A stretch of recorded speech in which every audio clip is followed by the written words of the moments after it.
ہمارا اپنے روم میں بیٹھ پر اپنا لیپ ٹاپ کھول کر بیٹھ گئی تھی۔ وہ لیپ ٹاپ میں پوری طرح سے ڈوبی ہوئی تھی۔ ہمارا یار اچانک سے دروازہ کھلا اور عروہ کسی جن کی طرح نازل ہوئی تھی۔ ہمارا کیا کر رہی ہو؟ اس نے ہمارا کے ساتھ بیٹھ پر بیٹھ کر اس کے سر کے ساتھ ساتھ جوڑا تھا۔ یہ کیا تم پھر سے گوگل پر یہ پہاڑ دیکھ رہی ہو؟ عروہ نے ناک سکیڑی تھی۔ الو، یہ عام پہاڑ نہیں، یہ کشمیر کے خوبصورت پہاڑ ہیں۔ غور سے دیکھو کتنی خوبصورت ہے نا یہ جگہ۔ ہمارا نے عروہ کے سر پر ہلکی سی چپت لگا کر تعجب سے کہا تھا، یا تم یہی تصویریں کو 1000 دفعہ تو دیکھ چکی ہو، تم اکتاتی نہیں ہو؟ نہیں، میں نے بار بار دیکھ کر عروہ نے ازاریت سے کہا تھا، یہ کشمیر ہے میری جان، میری نظروں سے دیکھو تم بھی نہیں اکتاؤ گی۔ یار کشمیر کتنا خوبصورت اور دلکش ہے، پتہ نہیں ایسا کیوں ہے، کیا ہے مجھے کشمیر کی طرف اتنا اٹریکٹ کرتا ہے۔ ہمارا لیپ ٹاپ کی اسکرین کو حسرت بھری نگاہوں سے دیکھا تھا۔ تو چلی جاؤ نا کشمیر، اپنی آنکھوں سے دیکھو۔ عروہ نے اپنا جواز پیش کیا تھا۔ یہی تو مسئلہ ہے، بابا مجھے کشمیر جانے ہی نہیں دیتے۔ ہمارا نے منہ لٹکایا تھا۔ او ہاں انکل تمہیں کشمیر جانے نہیں دیتے، میں بھول گئی تھی۔ عروہ نے کندھے اچکائے تھے۔ بچپن کی دوستوں میری اور میری زندگی کا سب سے بڑا دکھ کی تم بھول گئی، سچ بتاؤ۔ سچ بتاؤ آج کل کس پر نظر ہے تمہاری؟ کہیں میرا جیجو تو نہیں مل گیا، یا پھر کوئی چڑیل اچھی لگنے لگی ہے جس تم اپنی دوست بنانے کے چکر میں ہو؟ ہمارا نے اسے کھا جانے والی نظروں سے گھورتے ہوئے ایک ساتھ کئی سوال کر ڈالے تھے۔ ہمارا کا پھولا منہ دیکھ کر عروہ کھول کر ہنسنے لگی تھی۔ چڑیلوں سے جلدی جان نہیں چھوٹتی ڈارلنگ، اور میرے لیے ایک چڑیلی کافی ہے، عروہ نے ہنستے ہوئے کہا تھا۔ اچھی بات ہے، ورنہ تم نے فضول میرے ہاتھوں سے قتل ہو جانا تھا۔ ہمارا نے پھولے منہ کے ساتھ اپنے ارادوں سے آگاہ کیا تھا۔ میں تمہارے لیے کچھ لائی تھی۔ عروہ نے اسے دھمکی کو نظر انداز کر دیا۔ کیا؟ ہمارا نے چونکتے ہوئے پوچھا۔ یہ دیکھو۔ عروہ نے اس کے سامنے ایک لفافہ لہرایا تھا۔ یہ کیا ہے؟ ہمارا نے ناسمجھی سے لفافے کو دیکھا۔ فارس نے دیا ہے، مجھے تو لو لیٹر لگ رہا ہے، عروہ نے ایکسائٹڈ ہوتے ہوئے کہا۔ عروہ تم نے کیوں لیا؟ ہمارا نے چیختے ہوئے استفسار کیا۔ کیا مطلب کیوں لیا؟ اس نے تمہیں دینے کو کہا تھا، عروہ نے بے یقینی سے کہا۔ یار عروہ تم پاگل ہو، اس نے کل شام خود مجھے یہ دینا چاہا تھا، لیکن میں نے انکار کر دیا اور اب یہ تمہارے ہاتھ بھیج دیا۔ ہمارا غصے سے آگ بگولا ہو رہی تھی۔ ریلیکس ہمارا، کیا ہو گیا یار، ایک لیٹر ہی تو ہے۔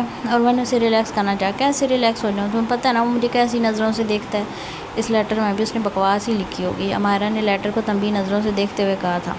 ہمارا وہ کتنے سالوں سے تمہارے پیچھے ہے یار، کیوں اسے اگنور کرتی ہو؟ ایک دفعہ اس کی بات سن تو لو، عروہ نے پریشان کن لہجے میں کہا تھا۔ کیا مطلب اگنور کرتی ہوں؟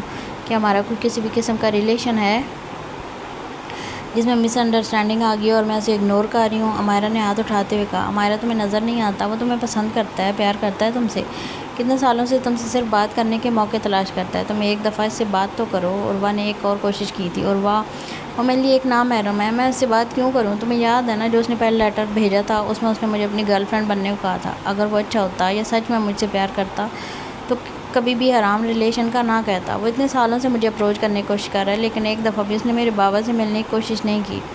اگر وہ اتنا ہی سنسیئر ہوتا ہے یا بقول تمہارے سچ میں مجھ سے پیار کرتا تو مجھے لیٹرز بھیجنے کی بجائے میرے بابا سے بات کرتا، مجھے ایک حرام ریلیشن کا کہنے کے بجائے اپنی محبت کو حلال رشتے کا نام دیتا۔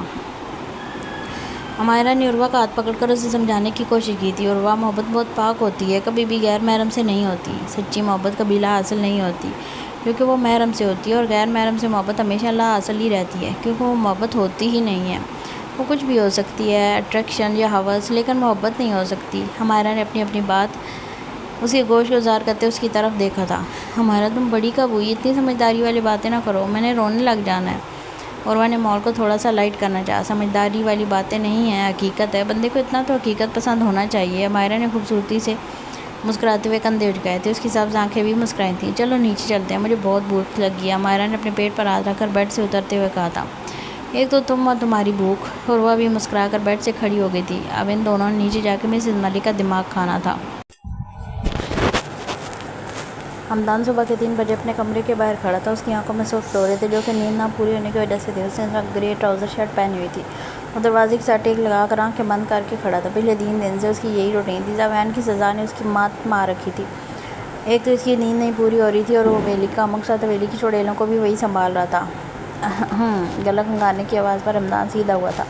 السلام علیکم لالا۔ اپنے سامنے زویان کو دیکھ کر حمدان نے سلام چڑھایا تھا۔ وعلیکم السلام، کیا تم سو رہے تھے؟ زویان نے آئیبرو اچکاتے پوچھا۔ نہیں تو لالا، بالکل نہیں لالا، میں تو دروازے کا پینٹ چیک کر رہا تھا، کافی پرانا لگ رہا ہے نا۔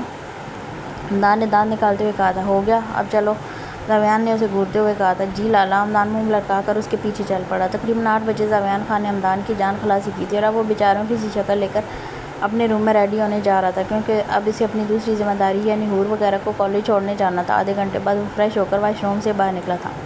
بعد لینے کی وجہ سے نیند کا اثر کچھ کم ہوا تھا۔ بلو شرٹ اور جینس میں اس کی شخصیت ابھر کر آ رہی تھی۔ ڈریسنگ ٹیبل کے سامنے اپنے بال سیٹ کرنے کے بعد وہ سائڈ ٹیبل سے چابیاں اٹھا کر روم سے باہر نکل گیا۔ حمدان خان حویلی کے پورچ میں پہنچ کر اپنی گاڑی میں بیٹھنے ہی والا تھا کہ حویلی سے اجلت میں نکلتے ہوئے زائم خان کو دیکھ کر رک گیا۔ آپ اتنی صبح تیار ہو کر کہاں جا رہے ہیں؟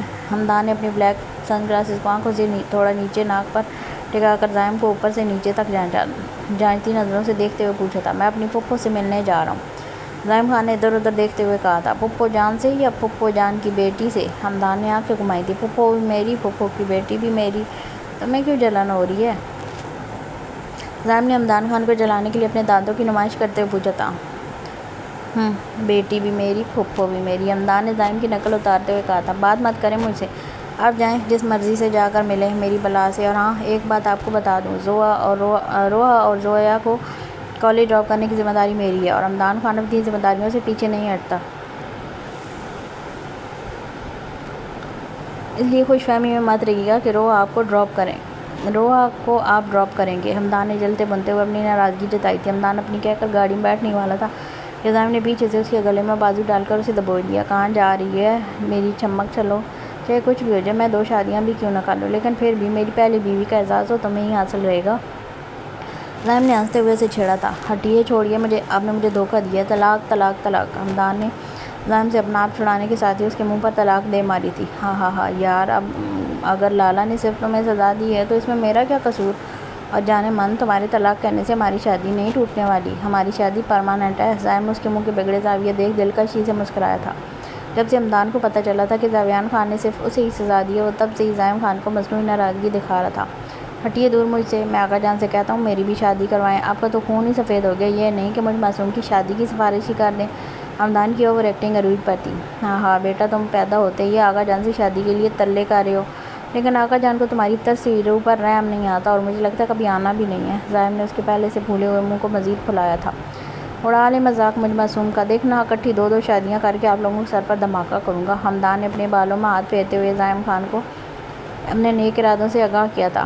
ہاں کر ہی نہ لینا تم 2 شادیاں، اچھا چلو، ورنہ بچیاں کالج سے لیٹ ہو جائیں گی۔ زائم نے وقت کی مناسبت سے کہا۔ یہ کہیں نا صبر نہیں ہو رہا، جلدی پہنچنا چاہتے ہیں۔ حمدان نے منہ کے زاویے بگاڑتے ہوئے کہا تھا۔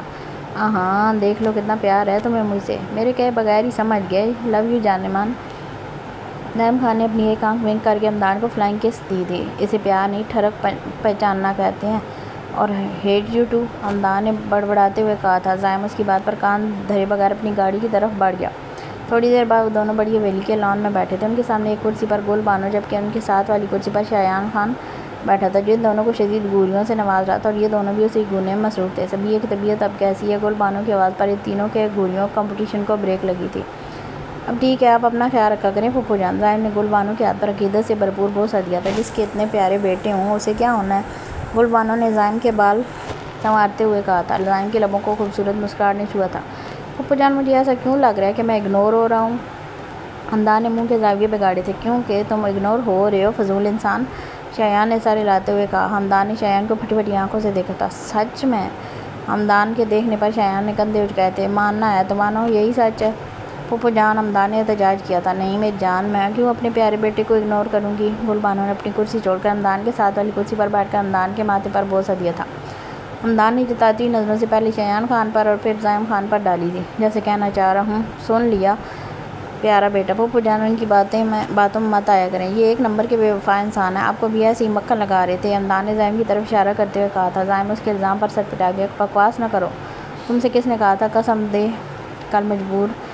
کر مجبور کرو؟ زائم نے سرخ چہرے سے کہا تھا۔ وہ قسم نہ ہوگی، اب یہ حیات ہو گیا جسے دینے پر سب مجھ معصوم پر ٹوٹ پڑے ہیں، حمدان نے منہ پھلاتے ہوئے کہا تھا۔ حمدان کے منہ سے خود کے لیے معصوم لفظ سن کر کافی پیتے شایان خان کو اچھو لگا تھا۔ معصوم اور تم، لا حول ولا قوت۔ ہنستے ہوئے شایان خان نے کہا تھا۔ اب تو ایسے ہی جلتے سڑتے ہیں مجھ سے، حمدان نے آنکھیں پٹپٹاتے ہوئے مصنوعی معصومیت سے کہا تھا۔ حمدان کے انداز پر گل بانو ہنس سے بنا نہ رہ سکی۔ گل بانو کو ہنس سے دیکھ ان تینوں کے دلوں کو سکون پہنچا تھا۔ ایسی ہی ہنستی رہا کریں مائی بیوٹیفل لیڈی، حمدان نے انہیں سائڈ سے اپنے سینے سے لگاتے ہوئے کہا تھا۔ حمدان اور زائم جب آئے تھے گل بانو کے لہجے میں اداسی نوٹ کر چکے تھے، اس لیے چھوٹی موٹی نوک جھوک کر رہے تھے تاکہ گل بانو کا موڈ فریش ہو سکے۔ پھپھو جان، میں ذرا مامانی جان سے مل کر آتا ہوں، کافی دن ہو گئے ان سے ملے، زائم نے نظریں چراتے ہوئے کہا۔ ہاں کیوں نہیں، وہ بھی تمہیں یاد کر رہی تھی۔ گل بانو نے ہلکی سی مسکراہٹ کے ساتھ حامی بھری تھی۔ میں آپ کو بتا رہا ہوں، روآ اور زویا کو میں ہی کالج ڈراپ کروں گا، اس لیے کوئی چالاکی ولاکی نہیں چلے گی۔ ابھی زائم اپنی جگہ سے اٹھتا کہ حمدان نے اس کے ہاتھ پکڑ کر اس کی طرف جھکتے ہوئے سرگوشی کی۔ زائم نے دانت پیستے ہوئے اسے کھا جانے والی نظروں سے گھورا تھا۔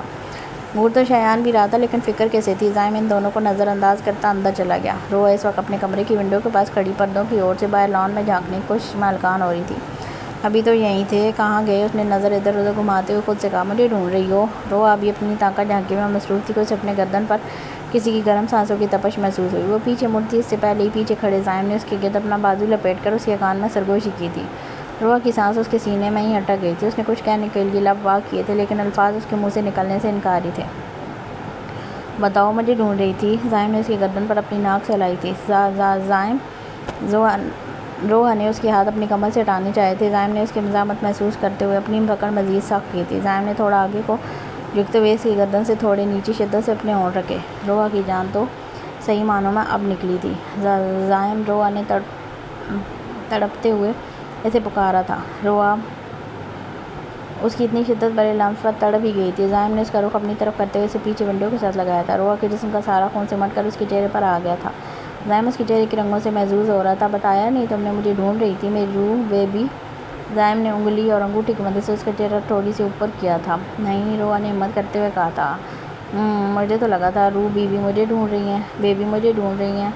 زائم کا ایک ہاتھ روآ کے کان اور گردن کے درمیان تھا، جبکہ دوسرا ہاتھ کمر پر تھا۔ کیا خیال ہے، کیا سزا دی جائے ان حسین لبوں کو؟ زائم نے اپنے انگوٹھا اس کی نچلی ہونٹ پر پھیرا تھا۔ کس چیز کی سزا؟ روآ نے مشک لٹکتے ہوئے پوچھا۔ آج اسے زائم کے ارادے کچھ نیک نہیں لگ رہے تھے۔ زائم نے آج سے پہلے اتنی شدت پسندی کبھی نہیں دکھائی تھی۔ جھوٹ کی سزا؟ مجھے پتہ ہے، تمہاری یہ حسین آنکھیں مجھے ہی ڈھونڈ رہی تھیں۔ زائم نے اس کی آنکھوں پر لب رکھے تھے۔ جانے دیں، کوئی آ جائے گا، روآ نے منمناتے ہوئے کہا تھا۔ تم صرف مجھ پر توجہ دو، باقی میں دیکھ لوں گا۔ زائم نے اس کی کمر کو مٹھیوں میں بھرا تھا۔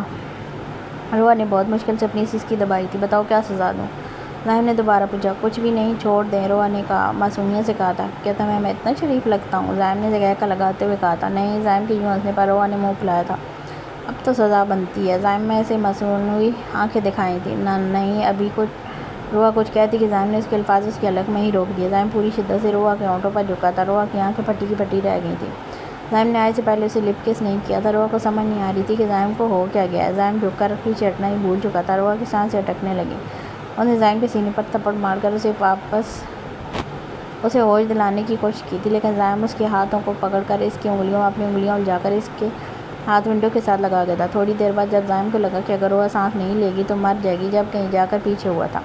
زائم نے اپنا ماتھا روآ کے ماتھے پر ٹکا دیا۔ دونوں کی سانسیں پھول رہی تھیں۔ اپنی پنکھڑیوں پر میرا پہلا لفظ مبارک ہو روح بیبی، زائم نے اس کی ہونٹوں کو پیار سے چومتے ہوئے کہا۔ آپ کو ہو کیا گیا ہے؟ روآ نے بے یقینی سے پھیلی آنکھوں سے اسے دیکھتے ہوئے کہا تھا۔ بس یہ سمجھ لو اب دوری برداشت نہیں، زائم نے ہنستے ہوئے کہا۔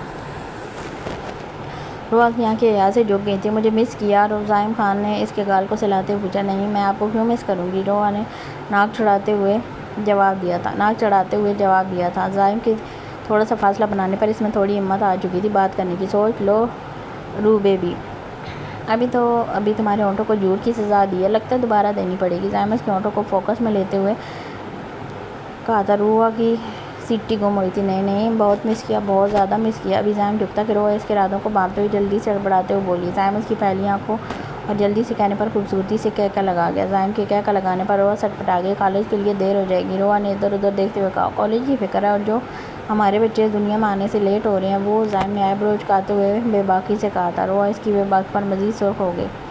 اس کے روان سے چہرے کو دیکھتے ہوئے زائم نے اس کی جان خلاصی کی تھی۔ کیا یاد کرو گی زائم خان، کتنا سخی تھا، تمہارے کالج کے لیے اپنے جوان جذبوں پر قابو پا گیا۔ زائم خان نے اسے تھوڑا پیچھے ہوتے ہوئے احسان کرنے والے انداز میں کہا تھا۔ روآ کا دل کیا ہے اسے اچھی خاصی سنا دے۔ اچھی خاصی جان نکالنے کے بعد اب جناب کہہ رہے ہیں جذباتوں پر قابو پا لیا؟ ویسے بھی باہر ایک جن حمدان بیٹھا ہے جس سے میرا تمہارے پاس ہونا ہضم نہیں ہوگا، زائم نے بالوں میں ہاتھ پھیرتے ہوئے کہا۔ اس کے جانے کا سن کر روآ کو کچھ تسلی ہوئی تھی۔ مجھے ایسا کیوں لگ رہا ہے میرے جانے سے تمہیں خوشی ہو رہی ہے وائفی؟ روآ کے چہرے پر مسکراہٹ کے تاثرات دیکھ زائم دوبارہ اسے کمر سے دبوچ کر قریب کر گیا۔ روآ اس جن کو دوبارہ چمٹتا دیکھ ہکی بکی رہ گئی۔ نہیں تو خوشی نہیں ہو رہی، روآ نے ہکلاتے ہوئے کہا تھا۔ پکی بات ہے تمہیں خوشی نہیں ہو رہی؟ زائم نے آئی برو اچکاتے ہوئے اسے شک کی نظروں سے دیکھا تھا۔ نہیں بالکل نہیں ہو رہی، روحا نے سر کو زور زور سے نفی میں ہلاتے ہوئے کہا تھا۔ اگر میری بیوی کو میرے جانے سے اتنا افسوس ہو رہا ہے تو میں نہیں جاتا۔ زائم نے ڈرامیٹک انداز میں سر دبا لی تھی۔ نہیں نہیں آپ جائیں، روحا ہڑبڑاتی ہوئی جلدی سے کہہ گئی۔ کہیں ایسا نہ ہو یہ جن واقعی میں رک جائے۔ زائم ایک دفعہ دوبارہ کہکا لگا گیا۔ بھگا لو جتنا بھگانا ہے روح بیبی، بس رخصتی ہونے دو، پھر دیکھو تمہیں کیسے دبوچتا ہوں۔ زائم نے اپنی خمار زدہ آنکھوں سے روحا کو اوپر سے نیچے تک سکین کیا تھا۔ روحا کے گلے میں گلٹی ابھر کر غائب ہوئی تھی۔ میری بیوی کا خیال رکھنا۔ زائم نے اس کے ماتھے پر اپنے ہونٹ رکھے۔ روحا نے اپنی آنکھیں بند کر لیں۔ زائم اس کے ماتھے پر بوسہ دے کر جانے کے لیے مڑ گیا۔ اس نے دروازے کے ہینڈل پر ہاتھ رکھا لیکن پھر اچانک سے مڑ کر روحا کو دیکھا اور اگلے ہی لمحے بڑے بڑے قدم لے کر اس کے پاس پہنچ کر اس کے بالوں کو گدی سے دبوچ کر پوری شدت سے دوبارہ اس کے ہونٹوں پر جھک گیا۔ روحا کی جان ہوا ہوئی تھی۔ اب جا رہا ہوں۔ زائم نے روحا کے ہونٹوں سے پیچھے ہو کر اس کے ہونٹوں پر اپنی گرم سانسیں چھوڑی تھی، جوڑتے ہوئے کہا اور کمرے سے باہر چلا گیا۔ روحا اپنی جگہ پر پتھر ہو گئی تھی۔ تھوڑی دیر بعد ہوش آنے پر اس نے اپنا چہرہ ہاتھوں میں چھپا لیا۔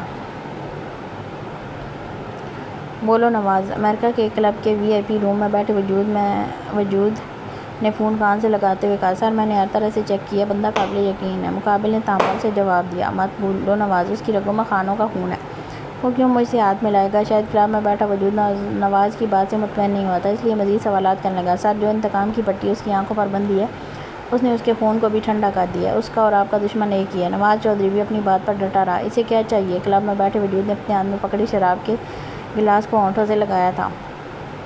خان حویلی کی بربادی، نواز نے مکروہ لہجے میں کہا تھا۔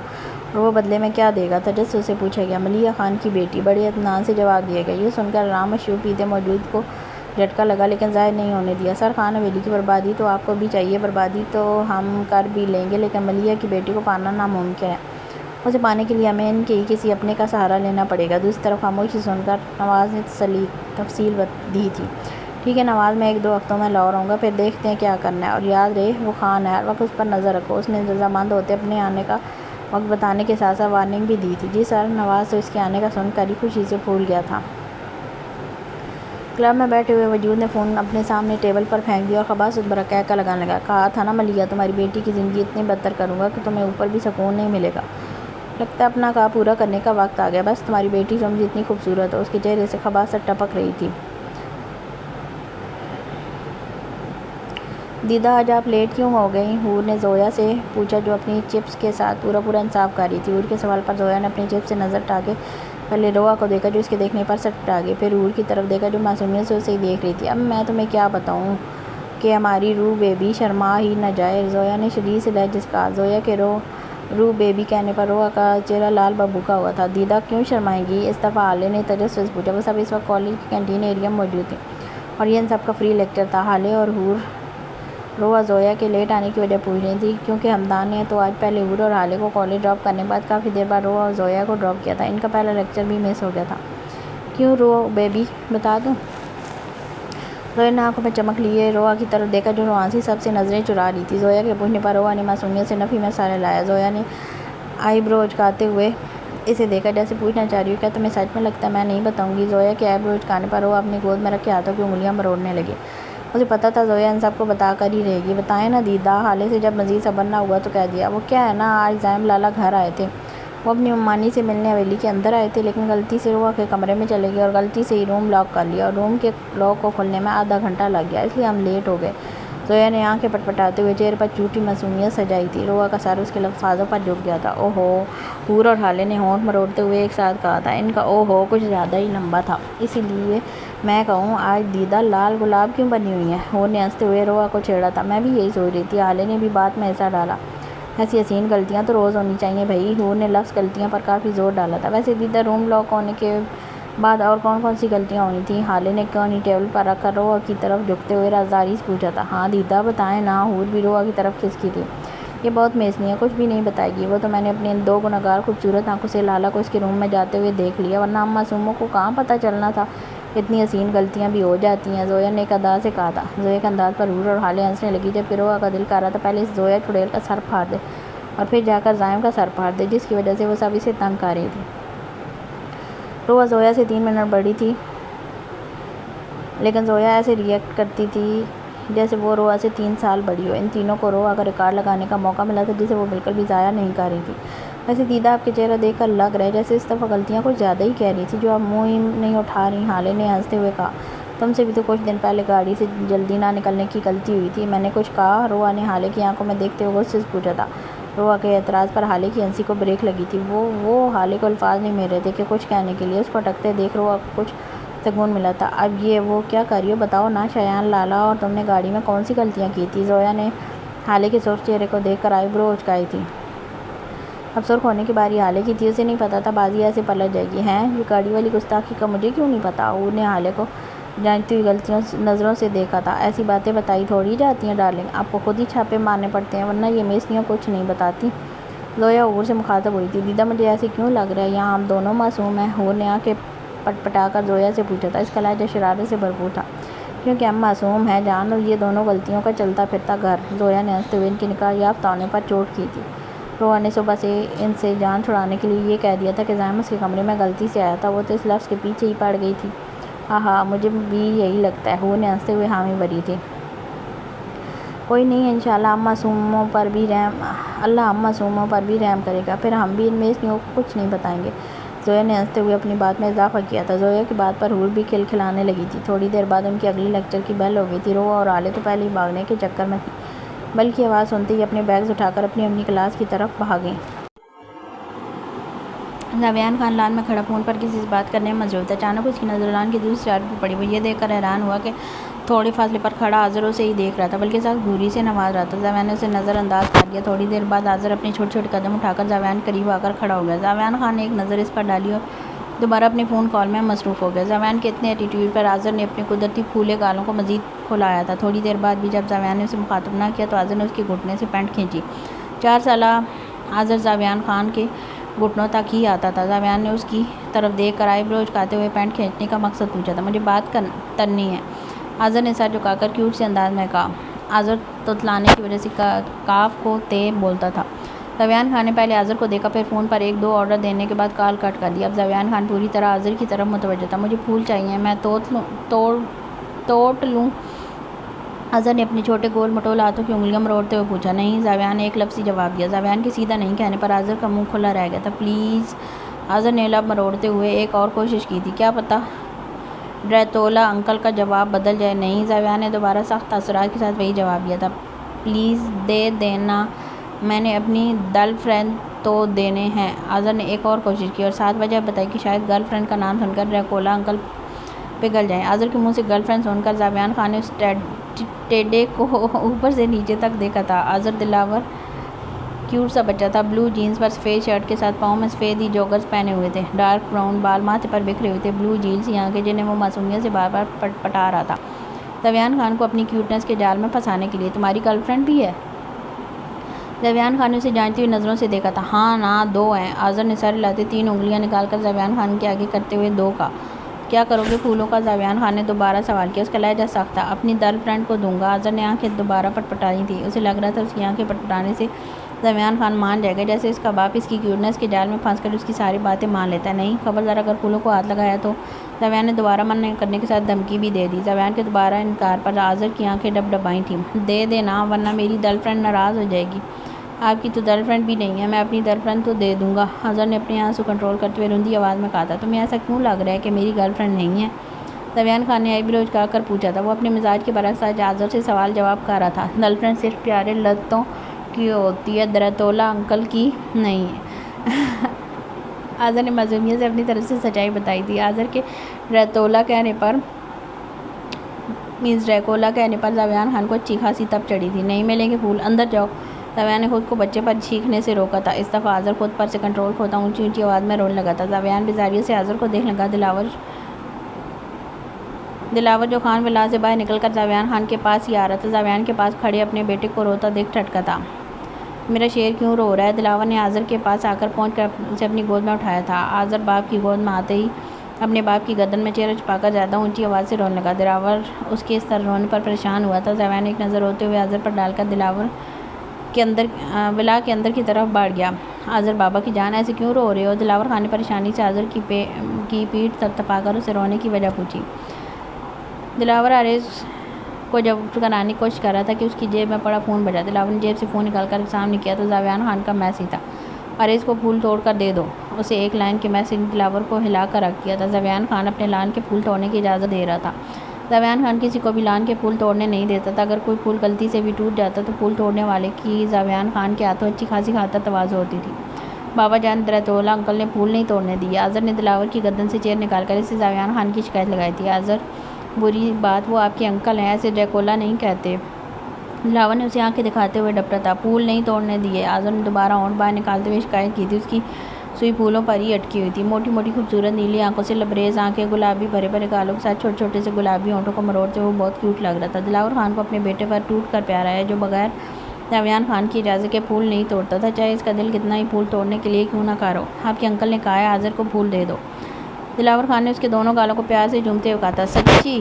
آذر نے آنکھیں پھیلاتے ہوئے پوچھا۔ مچی؟ دلاور نے پیار سے اس کی ناک کھینچی تھی۔ آذر پھول ملنے کی خوشی میں رونا بھول کر کھلکھلانے لگا تھا۔ دلاور نے اسے 2 پھول توڑ کر دے دیے۔ آذر نے پھول پکڑ کر دلاور کے دونوں گالوں کو چوما تھا۔ لو یو بابا جان۔ آذر کے انداز پر دلاور ہنسنے لگا تھا۔ اپنے روم کی بالکنی سے زاویان خان یہ منظر دیکھ رہا تھا۔ ان دونوں باپ بیٹے کو ہنستے دیکھ زاویان کی آنکھوں کے سامنے ماضی کا ایک منظر لہرایا تھا۔ ماضی 40 سالہ زاویان خان حویلی کے لان سے پھول توڑا تھا۔ اس نے ایک بازو میں کافی زیادہ پھول دبوئے رکھے تھے اور دوسرے ہاتھ سے وہ لان کے باقی پھول توڑ رہا تھا۔ اس نے تقریباً آدھے لان کے پھول توڑ لیے تھے، باقی بچے پھولوں کو توڑنے کا ارادہ بھی رکھتا تھا۔ زاویان پھول توڑنے میں مگن تھا کہ حویلی کے پورچ میں یوسف خان کی گاڑی آ کر رکی تھی۔ یوسف خان زاویان خان کو لان میں دیکھ کر اس کے پاس ہی آ گیا تھا۔ میری جان کا وبال کیا کر رہا ہے؟ یوسف خان نے زاویان کو گود میں اٹھاتے ہوئے پوچھا تھا۔ مجھے نیچے اتاریں، میں چھوٹا بچہ نہیں ہوں، زاویان نے ناک سکیڑتے ہوئے کہا تھا۔ ہاں جی بالکل، آپ بچے نہیں، بگ بوائے ہو۔ یوسف خان نے زاویان کا گال چوما تھا۔ زاویان نے ناک چڑھاتے ہوئے رگڑ کر اپنا گال صاف کر لیا تھا۔ اسے ملیحہ کے علاوہ کسی کا اپنا گال چومنا پسند نہیں تھا۔ زاویان کو گال رگڑتا دیکھ یوسف خان نے اپنی بیئرڈ اس کے پورے چہرے پر سہلائی تھی۔ یوسف خان کی بیئرڈ کی چبھن سے زاویان کھلکھلانے لگا تھا۔ آج میری بیوی کو چھوڑ کر یہ لان کے پھولوں کے پیچھے کیوں لگے ہو؟ یوسف خان نے زاویان کے ہاتھ میں موجود پھولوں کی طرف آئی برو اچکاتے ہوئے پوچھا تھا۔ یہ میں اپنی گرل فرینڈ کے لیے توڑا ہوں، زاویان خان نے ایک ادا سے کہا تھا۔ ہیں گرل فرینڈ؟ سچ میں تم نے گرل فرینڈ بھی بنا لی؟ شکر ہے، اب جلدی سے میری بیوی کی جان چھوڑ دو۔ یوسف خان نے اپنے مطلب کی بات نکالی تھی۔ مورے آپ کی بیوی نہیں، میری گرل فرینڈ ہے، زاویان نے یوسف خان کو آگاہ کیا تھا۔ اس کا انداز لڑاکا تھا۔ یوسف کو تو صدمہ ہی لگ گیا تھا۔ اب اس کی بیوی کو اس کے ٹڈے نے گرل فرینڈ بھی بنا لیا تھا۔ نہیں تمہیں میری بیوی کے علاوہ پوری دنیا میں کوئی اور نظر نہیں آتی؟ یوسف نے ضبط سے پوچھا تھا۔ نہیں، زاویان نے بلا پرواہی سے کندھے اچکاتے ہوئے جواب دیا تھا۔ زاویان کے ایٹیٹیوڈ پر یوسف خان اندر تک جل بھون گیا تھا۔ یہ پھول کیوں توڑے ہو؟ یوسف خان نے خود ضبط کرتے دوبارہ اس کے پھول توڑنے کا مقصد جاننا چاہتا۔ مورے کو امپریس کرنے کے لیے، زاویان نے یوسف کے کان کے پاس جھک کر رازداری سے کہا تھا۔ وہ تو تم سے پہلے ہی امپریس ہے، یہ کام تو مجھے کرنا چاہیے جسے وہ منہ بھی نہیں لگاتی۔ یوسف خان نے اپنے دکھ سنائے تھے۔ نیچے اتاریں، مجھے پھول توڑنے ہیں۔ زاویان اس کی گود میں مچلنے لگا تھا۔ پھول کے بچے، اب میں پھول توڑوں گا اپنی بیوی کے لیے، تم نے پہلے ہی بہت توڑ لیے ہیں، یوسف خان نے اعلانیہ انداز سے کہا تھا۔ یوسف کی بات سن کر زاویان جلدی سے اس کی گود سے اترا اور باقی کے بچے پھول بھی توڑنے لگ پڑا۔ زاویان کو دیکھ کر یوسف خان نے بھی دوسری طرف سے پھول توڑنے شروع کر دیے۔ تھوڑی دیر بعد وہ ایک دوسرے کو چھیڑتے کہہ کے لگاتے ہوئے پھول توڑ رہے تھے۔ دونوں کا ایک ہی مقصد ہے، ایک دوسرے سے زیادہ پھول توڑ کر ملیحہ کو امپریس کرنا۔ امپریس کرنے کے چکروں میں وہ دونوں پورے لان کا بیڑا غرق کر چکے تھے، جس کی وجہ سے ملیحہ سے دونوں کو اچھی خاصی ڈانٹ بھی پڑی تھی۔ تعریف سننے کے بجائے ملیحہ سے ڈانٹ کھا کر دونوں اپنا سا منہ لے کر رہ گئے تھے۔ حال ماضی کے پلوں کو یاد کرتے ہوئے زاویان خان کی آنکھوں کی سرخی میں اضافہ ہوا تھا۔ اس نے ریلنگ پر اپنی پکڑ مضبوط کر لی۔ اس کی آنکھوں میں جنون، تکلیف اور قرب کے ساتھ ہلکی سی نمی کی لکیر بھی واضح تھی۔ رائے میں اس وقت لاہور کے پیکیجز مال میں موجود تھا۔ یہاں اس کی ایک برانڈڈ اونر کے ساتھ میٹنگ تھی۔ رائے خان کے ماتھے پر تیوری چڑھی ہوئی تھی۔ اسے اتنی رش والی جگہ سے سخت نفرت تھی۔ اسے اس وقت برانڈ اونر نہایت غصہ آ رہا تھا، جس نے ایک مال میں میٹنگ رکھی تھی۔ رائم اپنی روبدار شخصیت کے ساتھ مطلوبہ شاپ میں داخل ہوا تھا۔ ابھی رائم خان نے قدم اندر رکھا ہی تھا کہ اندر سے اجلت میں نکلتے وجود سے اس کا زبردست تصادم ہوا تھا۔ سامنے سے ٹکرانے والا وجود ابھی زمین بوس ہوتا کہ رائم خان نے اس کی کمر میں بازو ڈال کر اس زمین بوس ہونے سے بچایا تھا۔ عروہ کا تو ساری گھوم گیا تھا۔ اسے لگا جیسے وہ کسی پتھر سے ٹکرا گئی ہو۔ عروہ پھٹی پھٹی آنکھوں سے اسے اپنے سامنے گہری سی آنکھوں والے شخص کو دیکھ رہی تھی، جو اس کی کمر کو پکڑے کھڑا تھا۔ عروہ ہڑبڑاتے ہوئے جلدی سے پیچھے ہوئی تھی۔ رائم خان کو بھی جیسے ہوش آیا تھا۔ رائم خان نے ادھر ادھر دیکھتے ہوئے بالوں میں ہاتھ پھیرا تھا۔ آپ دیکھ کر نہیں چل سکتے مسٹر؟ عروہ اپنی خفت ختم کرنے کے لیے غصے سے بولی تھی۔ ایکسکیوز می، آپ باہر نکل رہی تھیں، آپ کو خیال رکھنا چاہیے تھا کہ باہر سے کوئی اندر تو نہیں آ رہا۔ رائم خان نے اس کی آنکھوں میں آنکھیں گاڑی تھیں۔ آپ کہنا کیا چاہ رہے ہیں کہ غلطی میری ہے؟ عروہ نے انگلی سے اپنی طرف اشارہ کرتے ہوئے اسے اپنی بات بدلنے کا موقع دیا تھا۔ جی بالکل، رائم خان نے بے نیازی سے کہا تھا۔ آپ ایسے کیسے کہہ سکتے ہیں؟ آپ کو نہیں پتہ ایک لڑکی سے یہ کہنا کہ غلطی آپ کی ہے بدتمیزی ہوتی ہے؟ عروہ نے اپنے بازو فولڈ کر کے سینے پر باندھتے ہوئے لڑاکا انداز میں کہا تھا۔ وہ اس وقت بیبی پنک کلر کی لانگ فراک میں ملبوس تھی۔ گلابی رنگ میں اس کی رنگت مزید کھل رہی تھی۔ ایک لمحے کے لیے تو رحم خان بھی اسے دیکھتا رہ گیا، لیکن وہ رحم خان زیادہ تھا خود کو کنٹرول میں رکھنا جانتا تھا۔ رحم خان نے مقابل سے اس کے بے تکے لاجک پر آئی برو اچکاتے اسے دیکھا تھا۔ دیکھیں آپ لاجب بات کو پھیلا رہی ہیں، اور ایسا کوئی قانون نہیں ہے، یہ آپ لڑکیوں کے خود کے بنائے ہوئے قانون ہیں جن کا نہ تو کوئی سر ہے نہ پیر۔ رحم خان نے اپنے غصے کو کنٹرول کرتے ہوئے کہا، ایک تو اسے یہ جگہ پسند نہیں تھی، اوپر سامنے کھڑی لڑکی اور اس کا دماغ کھا رہی تھی۔ آپ سمجھتے کیا؟ ابھی عروہ سے جواب دیتی کہ اس کا فون بج رہا تھا۔ اسکرین پر میر لکھا دیکھ کر عروہ نے نچلا دب لانتوں میں دبایا تھا۔ ابھی مجھے جلدی کہیں جانا ہے، ورنہ میں آپ کو اتنی آسانی سے بالکل نہ چھوڑتی۔ عروہ نے اسے وارن کرتے ضروری سمجھا۔ رحم خان اسے ناگواری سے جاتا دیکھ رہا تھا۔ عجیب لڑکی تھی، غلطی بھی خود کی اور گلے بھی خود ہی پاڑ رہی تھی۔ رحم خان ساتھ جھٹک کر آگے بڑھ گیا۔ اسے جلد از جلد میٹنگ اٹینڈ کر کے کشمیر کے لیے بھی نکلنا تھا۔ ذاویان خان حویلی میں موجود نہیں تھا، اس لیے اس کا خان حویلی میں ہونا ضروری تھا۔ ذاویان خان اپنی غیر موجودگی میں ساری ذمہ داری رحم خان کو دے دیتا تھا۔ رحم خان ذاویان خان کی پرچھائی تھا۔ ذاویان خان صرف رحم خان پر بھروسہ کرتا تھا۔ رحم خان نے بھی کبھی ذاویان کو مایوس نہیں کیا تھا۔ یہ دونوں بھائی پوری خان انڈسٹری کو چلا رہے تھے۔ رحم خان اور ذاویان خان بزنس انڈسٹری کے بہت جانے مانے نام تھے۔ بہت سی کمپنیاں ان کے ساتھ صرف ایک کانٹریکٹ کے لیے ان کے پیچھے آگے پیچھے گھومتی تھی۔ آدھی سے زیادہ میٹنگز رحم خان ہی اٹینڈ کرتا تھا، کیونکہ ذاویان خان اپنے علاقے کے ساتھ ارد گرد کے 5 گاؤں کا سردار بھی تھا۔ سرداری خان خاندان کی وراثت تھی، جبکہ بزنس ذاویان خان اور رحم خان نے خود کھڑا کیا تھا۔ اوہو یار، تم دونوں نے کیا ریس لگائی تھی کہ کون مجھے زیادہ کال کرتا ہے؟ عروہ نے گاڑی میں بیٹھ کر شامیر اور عمائرہ سے کہا، جو آگے فرنٹ سیٹ پر بیٹھے ہوئے تھے۔ یہ سمجھ لو ہم دیکھنا چاہتے تھے کہ تم کس کی کال اٹھاتی ہو۔ شامیر نے اس کی جانکاری میں اضافہ کیا تھا۔ اس میں دیکھنے والی کیا بات ہے؟ ظاہر ہے میں عمائرہ کی کال اٹھاؤں گی نا، عروہ نے بالکان کے پیچھے اڑستے ہوئے کہا تھا۔ اس کا انداز چڑچڑا تھا۔ سن لیا؟ عمائرہ نے اتراتے ہوئے کہا۔ شامیر نے منہ چڑھایا تھا۔ ہاں۔ شامیر کے چڑھنے سے عمائرہ محظوظ ہو کر ہنسنے لگی تھی۔ اور تمہیں کیا ہوا میڈم؟ منہ کیوں سجایا ہوا ہے؟ عمائرہ پیچھے مڑ کر عروہ سے استفسار کر رہی تھی۔ مال میں ایک بدتمیز شخص ٹکرا گیا تھا، عروہ نے منہ ٹیڑھا میڑھا کرتے ہوئے کہا۔ کیا کہا اس نے؟ شامیر نے کسی لڑکے کا ذکر سنتے فوراً پوچھا تھا۔ چلو میں دیکھتا ہوں۔ شامیر کا چہرہ سنجیدہ ہو گیا تھا۔ رکو تم۔ عمائرہ نے شامیر کا ہاتھ پکڑ کر اسے گاڑی سے باہر نکلنے سے روکا تھا۔ ایک تو تمہارے بھائیوں والی آتما جاگ جاتی ہے، عمائرہ بڑبڑائی۔ عمائرہ کی بڑبڑاہٹ سن کر شامیر نے اسے گھور کر دیکھا تھا۔ تو مجھے بتاؤ کیا کہا اس نے؟ عمائرہ نے شامیر کو نظر انداز کر کے فرنٹ سیٹ سے اپنا رخ پیچھے کی طرف کر کے عروہ کا ہاتھ پکڑتے ہوئے پوچھا تھا۔ عروہ نے مسکینوں کی طرح شکل بنا رکھی تھی۔ میں شاپ سے باہر نکل رہی تھی، وہ اندر آ رہا تھا، ہماری ٹکر ہو گئی، مجھے اتنی زور سے لگی۔ عروہ نے یاد کرتے ہوئے سخت سر کو چھوا تھا۔ میں نے اس سے کہا دھیان سے چلا کرو، تو کہنے لگا میں باہر نکل رہی تھی، مجھے خیال کرنا چاہیے تھا۔ حالانکہ معصومیت تھی عروہ کے لہجے میں۔ پھر؟ عمائرہ اور شامیر نے یک زبان پوچھا۔ پھر کیا؟ مجھے تم لوگوں کو کال آ گئی، میں باہر آ گئی، اس میں کیا بدتمیزی کہاں ہے؟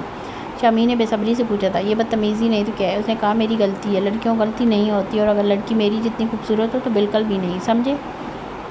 عروہ نے تپے ہوئے انداز میں پاور کر رہا تھا۔ عمائرہ اور شامیر اسے اونگوں کی طرح دیکھ رہے تھے۔ تھوڑی دیر بعد عمائرہ ہنسنے لگی۔ تمہارے بھائی والی آتما جاگی تھی نا، بتاؤ پھر کب جا رہے ہو اندر بدتمیزی کا جواب لینے؟ عمائرہ نے ہنستے ہوئے شامیر سے پوچھا تھا۔ عروہ نے آس بھری نظروں سے شامیر کو دیکھا تھا۔ اس کا دل شدت سے چاہ رہا تھا کہ شامیر جا کر اس بدتمیز انسان کی کوٹ لگائے۔ تم بچپن سے اتنی بے عقل تھی یا اس چڑیل کی کرم نوازی ہے؟ شامیر نے دانت کچکچاتے ہوئے عمائرہ کی طرف اشارہ کر کے عروہ سے پوچھا۔ میں تمہارا سر پھاڑ دوں گی شامیر ملک۔ عمائرہ اور عروہ ایک ساتھ اس پر چڑھ دوڑیں۔ عروہ خود کو بے عقل سن کر تو عمائرہ خود کے لیے چڑیل لفظ سن کر اچھا سوری بیوٹیفل لیڈیز، اب چلیں؟ شامیر نے بتی سی نکالتے ہوئے پوچھا تھا۔ عروہ اور عمائرہ نے ایک دوسرے کی طرف دیکھا اور پھر ہنسنے لگی۔ شامیر نے ایک مسکراتی ہوئی نظر اپنی بہن پر ڈالی، جو وائٹ کلر کے ٹراؤزر کے ساتھ پستہ کلر کی لانگ شارٹ میں تھی۔ پستہ کلر کا ہی شیفون کا دوپٹہ شانوں پر پھیلایا ہوا تھا۔ بالوں کی آگے سے پیاری سی بریڈ بنی ہوئی تھی۔ اتنی سی تیاری نے ہی اس کی خوبصورتی کو 4 چاند لگا دیے تھے۔ شامیر عمائرہ سے 3 سال بڑا تھا، شاید رنگ آنکھیں، اچھا قد، نین نقش، اچھی خاصی باڈی کے ساتھ شامیر کافی ہینڈسم تھا۔ شامیر دونوں کو کسی دوست کی برتھ ڈے پارٹی میں چھوڑنے جا رہا تھا۔ برتھ ڈے گفٹ کے لیے عروہ مال گئی تھی۔ ریان خان کی گاڑی خان حویلی کے سامنے رکی تھی۔ اس نے آنکھیں اٹھا کر حویلی کی طرف دیکھا۔ ایک دم اس کی آنکھیں سرخ ہو گئی تھیں۔ اسٹیئرنگ پر اس کی پکڑ مضبوط ہو گئی تھی، کیونکہ سب سے خان حویلی آتا تھا صرف وہی جانتا تھا۔ اگر اس کی پھپھو جان یہاں نہ ہوتی تو کبھی خان حویلی کی طرف دیکھتا بھی نہ۔ ریان ایک جھٹکے سے گاڑی سے باہر نکلا۔ اس نے اس وقت ایک بلیک قمیض شلوار کے ساتھ بلیک کی پشاوری چپل پہن رکھی تھی، ہاتھ میں برانڈڈ واچ، آنکھوں پر بلیک سن گلاسز، بال اچھی طرح سیٹ کیے، وہ بہت خوبصورت لگ رہا تھا۔ وہ کافی نفاست پسند تھا، اوپر سے کشمیر کا PM بھی، اس لیے خود کو سنوار کے رکھتا تھا۔ ریان نے اپنے پیچھے رکنے والے گارڈز کی گاڑی سے نکلنے والے گارڈز کو ہاتھ سے باہر ہی رکنے کا اشارہ کیا اور خود قدم بڑھا کر اندر چلا گیا۔ صبیحہ بیگم اور واصف خان باہر لان میں بیٹھے تھے۔ آج موسم کافی خوشگوار تھا، اس لیے واصف خان صبیحہ بیگم کو باہر لان میں لے آئے تھے تاکہ وہ تر تازہ محسوس کریں۔ السلام علیکم پھپھو جان۔ ریان خان نے خصوصی صرف اپنی پھپھو سے سلام کر کے انہیں اپنی طرف متوجہ کر کے ان کی طرف قدم بڑھائے۔ وعلیکم السلام ماشاء اللہ۔ صبیہ بیگم نے سلام کا جواب دے کر اپنے خوبصورت بھتیجے کو دیکھ کر بے ساختہ ماشاء اللہ کہا تھا۔ ریان خان ان کے پاس پہنچ کر ان کے ماتھے کو پیار سے چوم کر کرسی ان کے قریب کر کے بیٹھ گیا۔ کیسی ہیں میری جان؟ ریان خان نے صبیہ کا ہاتھ پکڑ کر پوچھا تھا۔ صبیہ ریان کے میری جان کہنے پر خوبصورتی سے مسکرائی تھی۔ تمہیں کیسی لگ رہی ہوں؟ صبیہ نے جواب دینے کے بجائے الٹا پوچھا تھا، ہمیشہ کی طرح بے حد حسین۔ ریان خان نے چمکتی آنکھوں سے جواب دیا۔ صبیہ بیگم اس کے جواب پر ہنسنے لگی۔ صبیہ کی ہنسی کو دیکھ کر ریان کے جلتے ہوئے دل کو ٹھنڈک ملی تھی۔ واصف خان ان دونوں کو ہی دیکھ رہے تھے۔ واصف خان بخوبی ریان کا خود کو اگنور کرنا نوٹ کر چکے تھے۔ صبیہ کو ہنستے دیکھ واصف کے لبوں کو بھی مسکراہٹ نے چھوا تھا۔ کتنے دن بعد انہوں نے صبیہ بیگم کو ہنستے ہوئے دیکھا تھا۔ موری ریان خان اور صبیہ چھوٹی موٹی باتوں میں مصروف تھے کہ حور پیر پٹکتے ہوئے ان کے پاس آئی۔ حور نے ریان خان کو نہیں دیکھا تھا، اس کا سارا دھیان صبیہ بیگم کی طرف تھا۔ کیا ہوا میری بیٹی کو؟ صبیہ نے حور سے پوچھا۔ مورے ہمدان لالا نے کالج سے واپس پر آئس کریم نہیں دلائی۔ حور منہ پھلا کر ہمدان خان کی شکایت لگا رہی تھی۔ کیوں نہیں دلائی میری بیٹی کو آئس کریم؟ صبیہ بیگم نے پیار سے پوچھا تھا۔ مورے میں نے اور زویا دیدہ نے کہا ہمیں آئس کریم دلا دیں تو کہنے لگا میرا خون کیا کم پیتے ہو جو آئس کریم بھی کھانی ہے؟ مورے آپ حور پٹر پٹر صبیہ بیگم کو ہمدان خان کے ظلم کی داستان سنا رہی تھی کہ اچانک اس کی نظر ریان خان پر پڑی۔ ریان خان پر نظر پڑتے ہی اس کی زبان کو بریک لگی تھی۔ ریان خان نے حور کا اوپر سے نیچے تک جائزہ لیا تھا۔ حور نے وائٹ کلر کی کالج یونیفارم پہنی ہوئی تھی، کندھے پر بیگ لٹکایا تھا۔ وہ کالج سے آتی ہی سیدھا صبیہ بیگم کے پاس ہمدان کی شکایت لگانے آئی تھی۔ ہمدان خان بڑی بے نیازی سے ہاتھ میں گاڑی کی چابیاں گھماتا چلتا ہوا ان کے پاس ہی آ گیا تھا۔ السلام علیکم۔ ہمدان نے سب کو مشترکہ سلام کیا۔ مورے اگر یہ چپکلی میری شکایت لگا رہی ہے تو میں آپ کو بتا دوں، آپ کا بیٹا نہایت شریف اور معصوم انسان ہے، میں نے کچھ نہیں کیا۔ ہمدان نے حور کو صبیہ بیگم کے پاس کھڑا دیکھ کندھے اٹھا کر کہا تھا۔ مورے حور تو خود کو چپکلی کہنے پر تڑپ ہی گئی تھی۔ ہمدان خان خبردار اگر تم نے میری بیٹی کو الٹے ناموں سے پکارا تو۔ واصف خان نے ہمدان کو جھڑکا تھا۔ واصف خان کے ہمدان کو ڈانٹنے پر حور کے ہونٹوں پر خوبصورت سی مسکراہٹ بکھری تھی جسے ریان خان نے بخوبی نوٹ کیا تھا۔ ہمدان بیٹے تم بچیوں کو آئس کریم دلا دیتے، کون سی بڑی بات تھی؟ اس دفعہ صبیہ بیگم نے نرمی سے کہا تھا۔ مورے یہ آئس کریم کے ساتھ گول گپوں اور چنا چاٹ کا بھی کہہ رہی تھی۔ اب آپ بتائیں، میرے پاس اتنا ٹائم تھا کہ میں ان کی اتنی ساری فرمائشیں پوری کرتا۔ ہمدان نے منع کرنے کی وجہ کے ساتھ پوری بات بھی بتائی تھی۔ اچھا چلو شام کو ساری چیزیں لا دوں گا۔ ہمدان کی پوری بات بتانے پر حور کی نیلی خوبصورت آنکھوں میں نمی ابھری تھی جیسے دیکھتے ہمدان نے شام کو ان کی فرمائش پوری کرنے کی حامی بھری تھی۔ ہمدان کی حامی بھرنے پر حور کی آنکھوں کی نمی پل میں غائب ہوئی تھی اور وہ مسکرا دی۔ اس کے یوں پل میں رونا بھول کر مسکرانے پر ریان خان نے آئی برو جھکائی تھی۔ تھینک یو لالا، حور جلدی سے کہہ کر چہکتی ہوئی اندر چلی گئی۔ اس کی آئس کریم کی اتنی بڑی ٹینشن جو ختم ہو گئی تھی۔ حور کو مسکراتا ہوا اندر جاتا دیکھ واصف اور صبیہ بھی مسکرائے تھے۔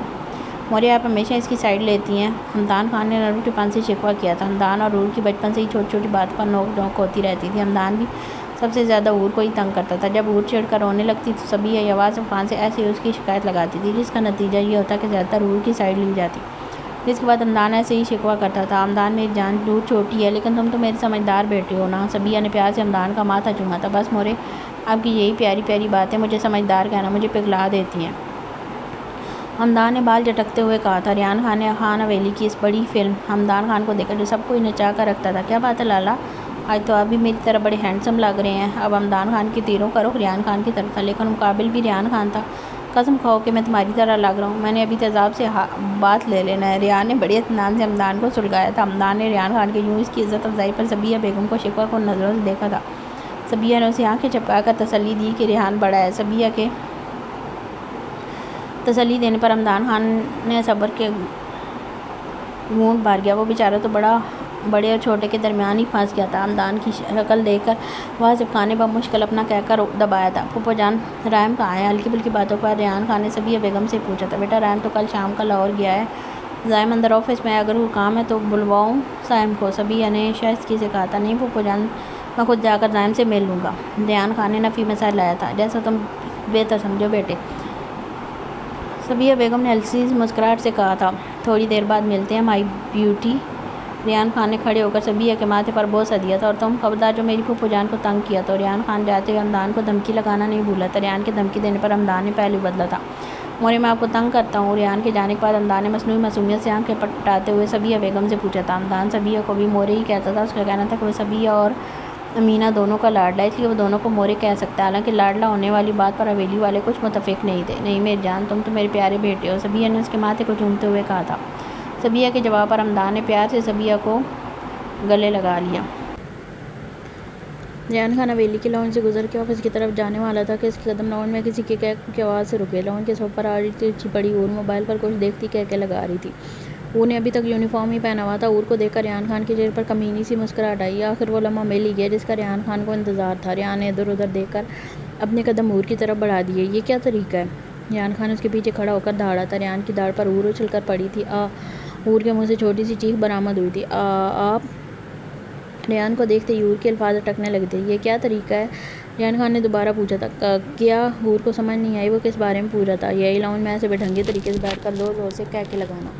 ریان خان نے رعبدار آواز میں کہا تھا۔ وہ میں جا رہی تھی۔ وہ نے اپنے ہاتھوں کی انگلیاں مروڑتے ہوئے کہا تھا۔ اسے سمجھ نہیں آ رہی تھی کہ یہ جلاد کیوں اس کے پیچھے پڑ گیا۔ باہر سلام کیوں نہیں کیا مجھ سے؟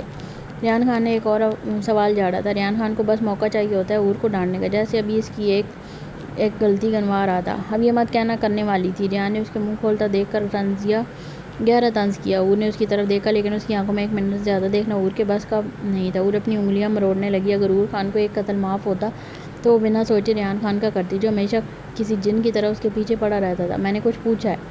اور کو سر جھکا کر انگلیاں مروڑتے جواب نہ دیتے دیکھ ریان خان پھر سے چیخا تھا۔ ریان خان کے چیخنے پر اور دوبارہ اچھلی تھی۔ اور کے چہرے پر ڈر کے تاثرات دیکھ ریان کے دل کو سکون ملا تھا۔ نہ جانے کیوں اور پر اپنی طاقت آزما کر ریان خان کو ایسی خوشی ملتی تھی۔ سوری لالا، اور نے ٹکتے ہوئے منمناتے ہوئے کہا تھا۔ وہ رونے والی ہو گئی تھی۔ کافی بنا کر لاؤ میرے لیے، ریان خان نے نیا آرڈر دیا تھا۔ جی لالا۔ اور تو یہ سوچ کر ہی خوش ہو گئی تھی کہ کم از کم کچن میں تو اس جلاد سے چھٹکارا ملے گا۔ وہ جلدی سے کچن کی طرف جانے لگی لیکن اچانک ٹیبل سے ٹھوکر لگنے کی وجہ سے وہ ابھی منہ کے بل گرتی کہ پیچھے سے ریان خان نے اس کا ہاتھ پکڑ گرنے سے بچانے کے لیے اسے اپنی طرف کھینچا تھا۔ ایک دم کھینچنے کی وجہ سے اور لہراتی ہوئی ریان خان کے سینے سے آ لگی۔ ہیزل اور نیلی آنکھوں کا زبردست تصادم ہوا تھا۔ اور کے دونوں ہاتھ ریان خان کے سینے پر تھے جبکہ ریان نے ایک ہاتھ سے اور کے ہاتھ کو جکڑا ہوا تھا اور دوسرے ہاتھ سے اس کی کمر کو پکڑ رکھا تھا۔ ان دونوں میں فاصلہ کافی کم تھا۔ ریان ایک پل کے لیے اس کی آنکھوں میں دیکھتا مبہوت ہو گیا۔ اور بھی اسے ہی دیکھ رہی تھی۔ کسی قدموں کی آواز نے اور کو ہوش دلائی تھی۔ اور ایک جھٹکے سے پیچھے اور کچن کی طرف بھاگ گئی۔ ریان خان اپنی جگہ پر ابھی تک سٹل کھڑا تھا۔ اس نے آج سے پہلے ان نیلی آنکھوں کو اتنے غور سے نہیں دیکھا تھا۔ آج اسے انکشاف ہوا تھا کہ یہ نیلی آنکھیں اس کی سوچ سے زیادہ گہری اور خطرناک ہے۔ لالا، زائم خان نے ریان خان کے کندھے پر ہاتھ رکھا تھا۔ وہ ابھی اوپر سے نیچے آیا تھا۔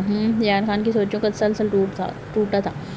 اس نے مڑ کر زائم خان کو دیکھا۔ السلام علیکم۔ زائم سلام کرتے ہوئے ریان سے بغل گیر ہوا تھا۔ زائم کافی دنوں بعد ریان سے مل رہا تھا جبکہ ہمدان کی ملاقات سے ریان سے تقریباً ہر روز صبح ہو جاتی تھی۔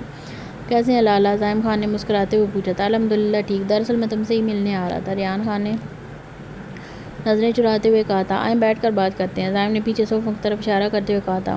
ریان خان اپنی سوچ جھٹک کر ریلیکس ہو کر صوفے پر بیٹھ گیا۔ اس کے سامنے والے صوفے کو زائم خان نے سنبھال لیا تھا اور وہ دونوں ہلکی پھلکی باتوں میں مشغول ہو گئے۔ صبح کا ٹائم تھا اور دونوں حویلیوں کی شہزادیاں آلے کے کمرے میں سر جوڑ کر بیٹھی تھیں۔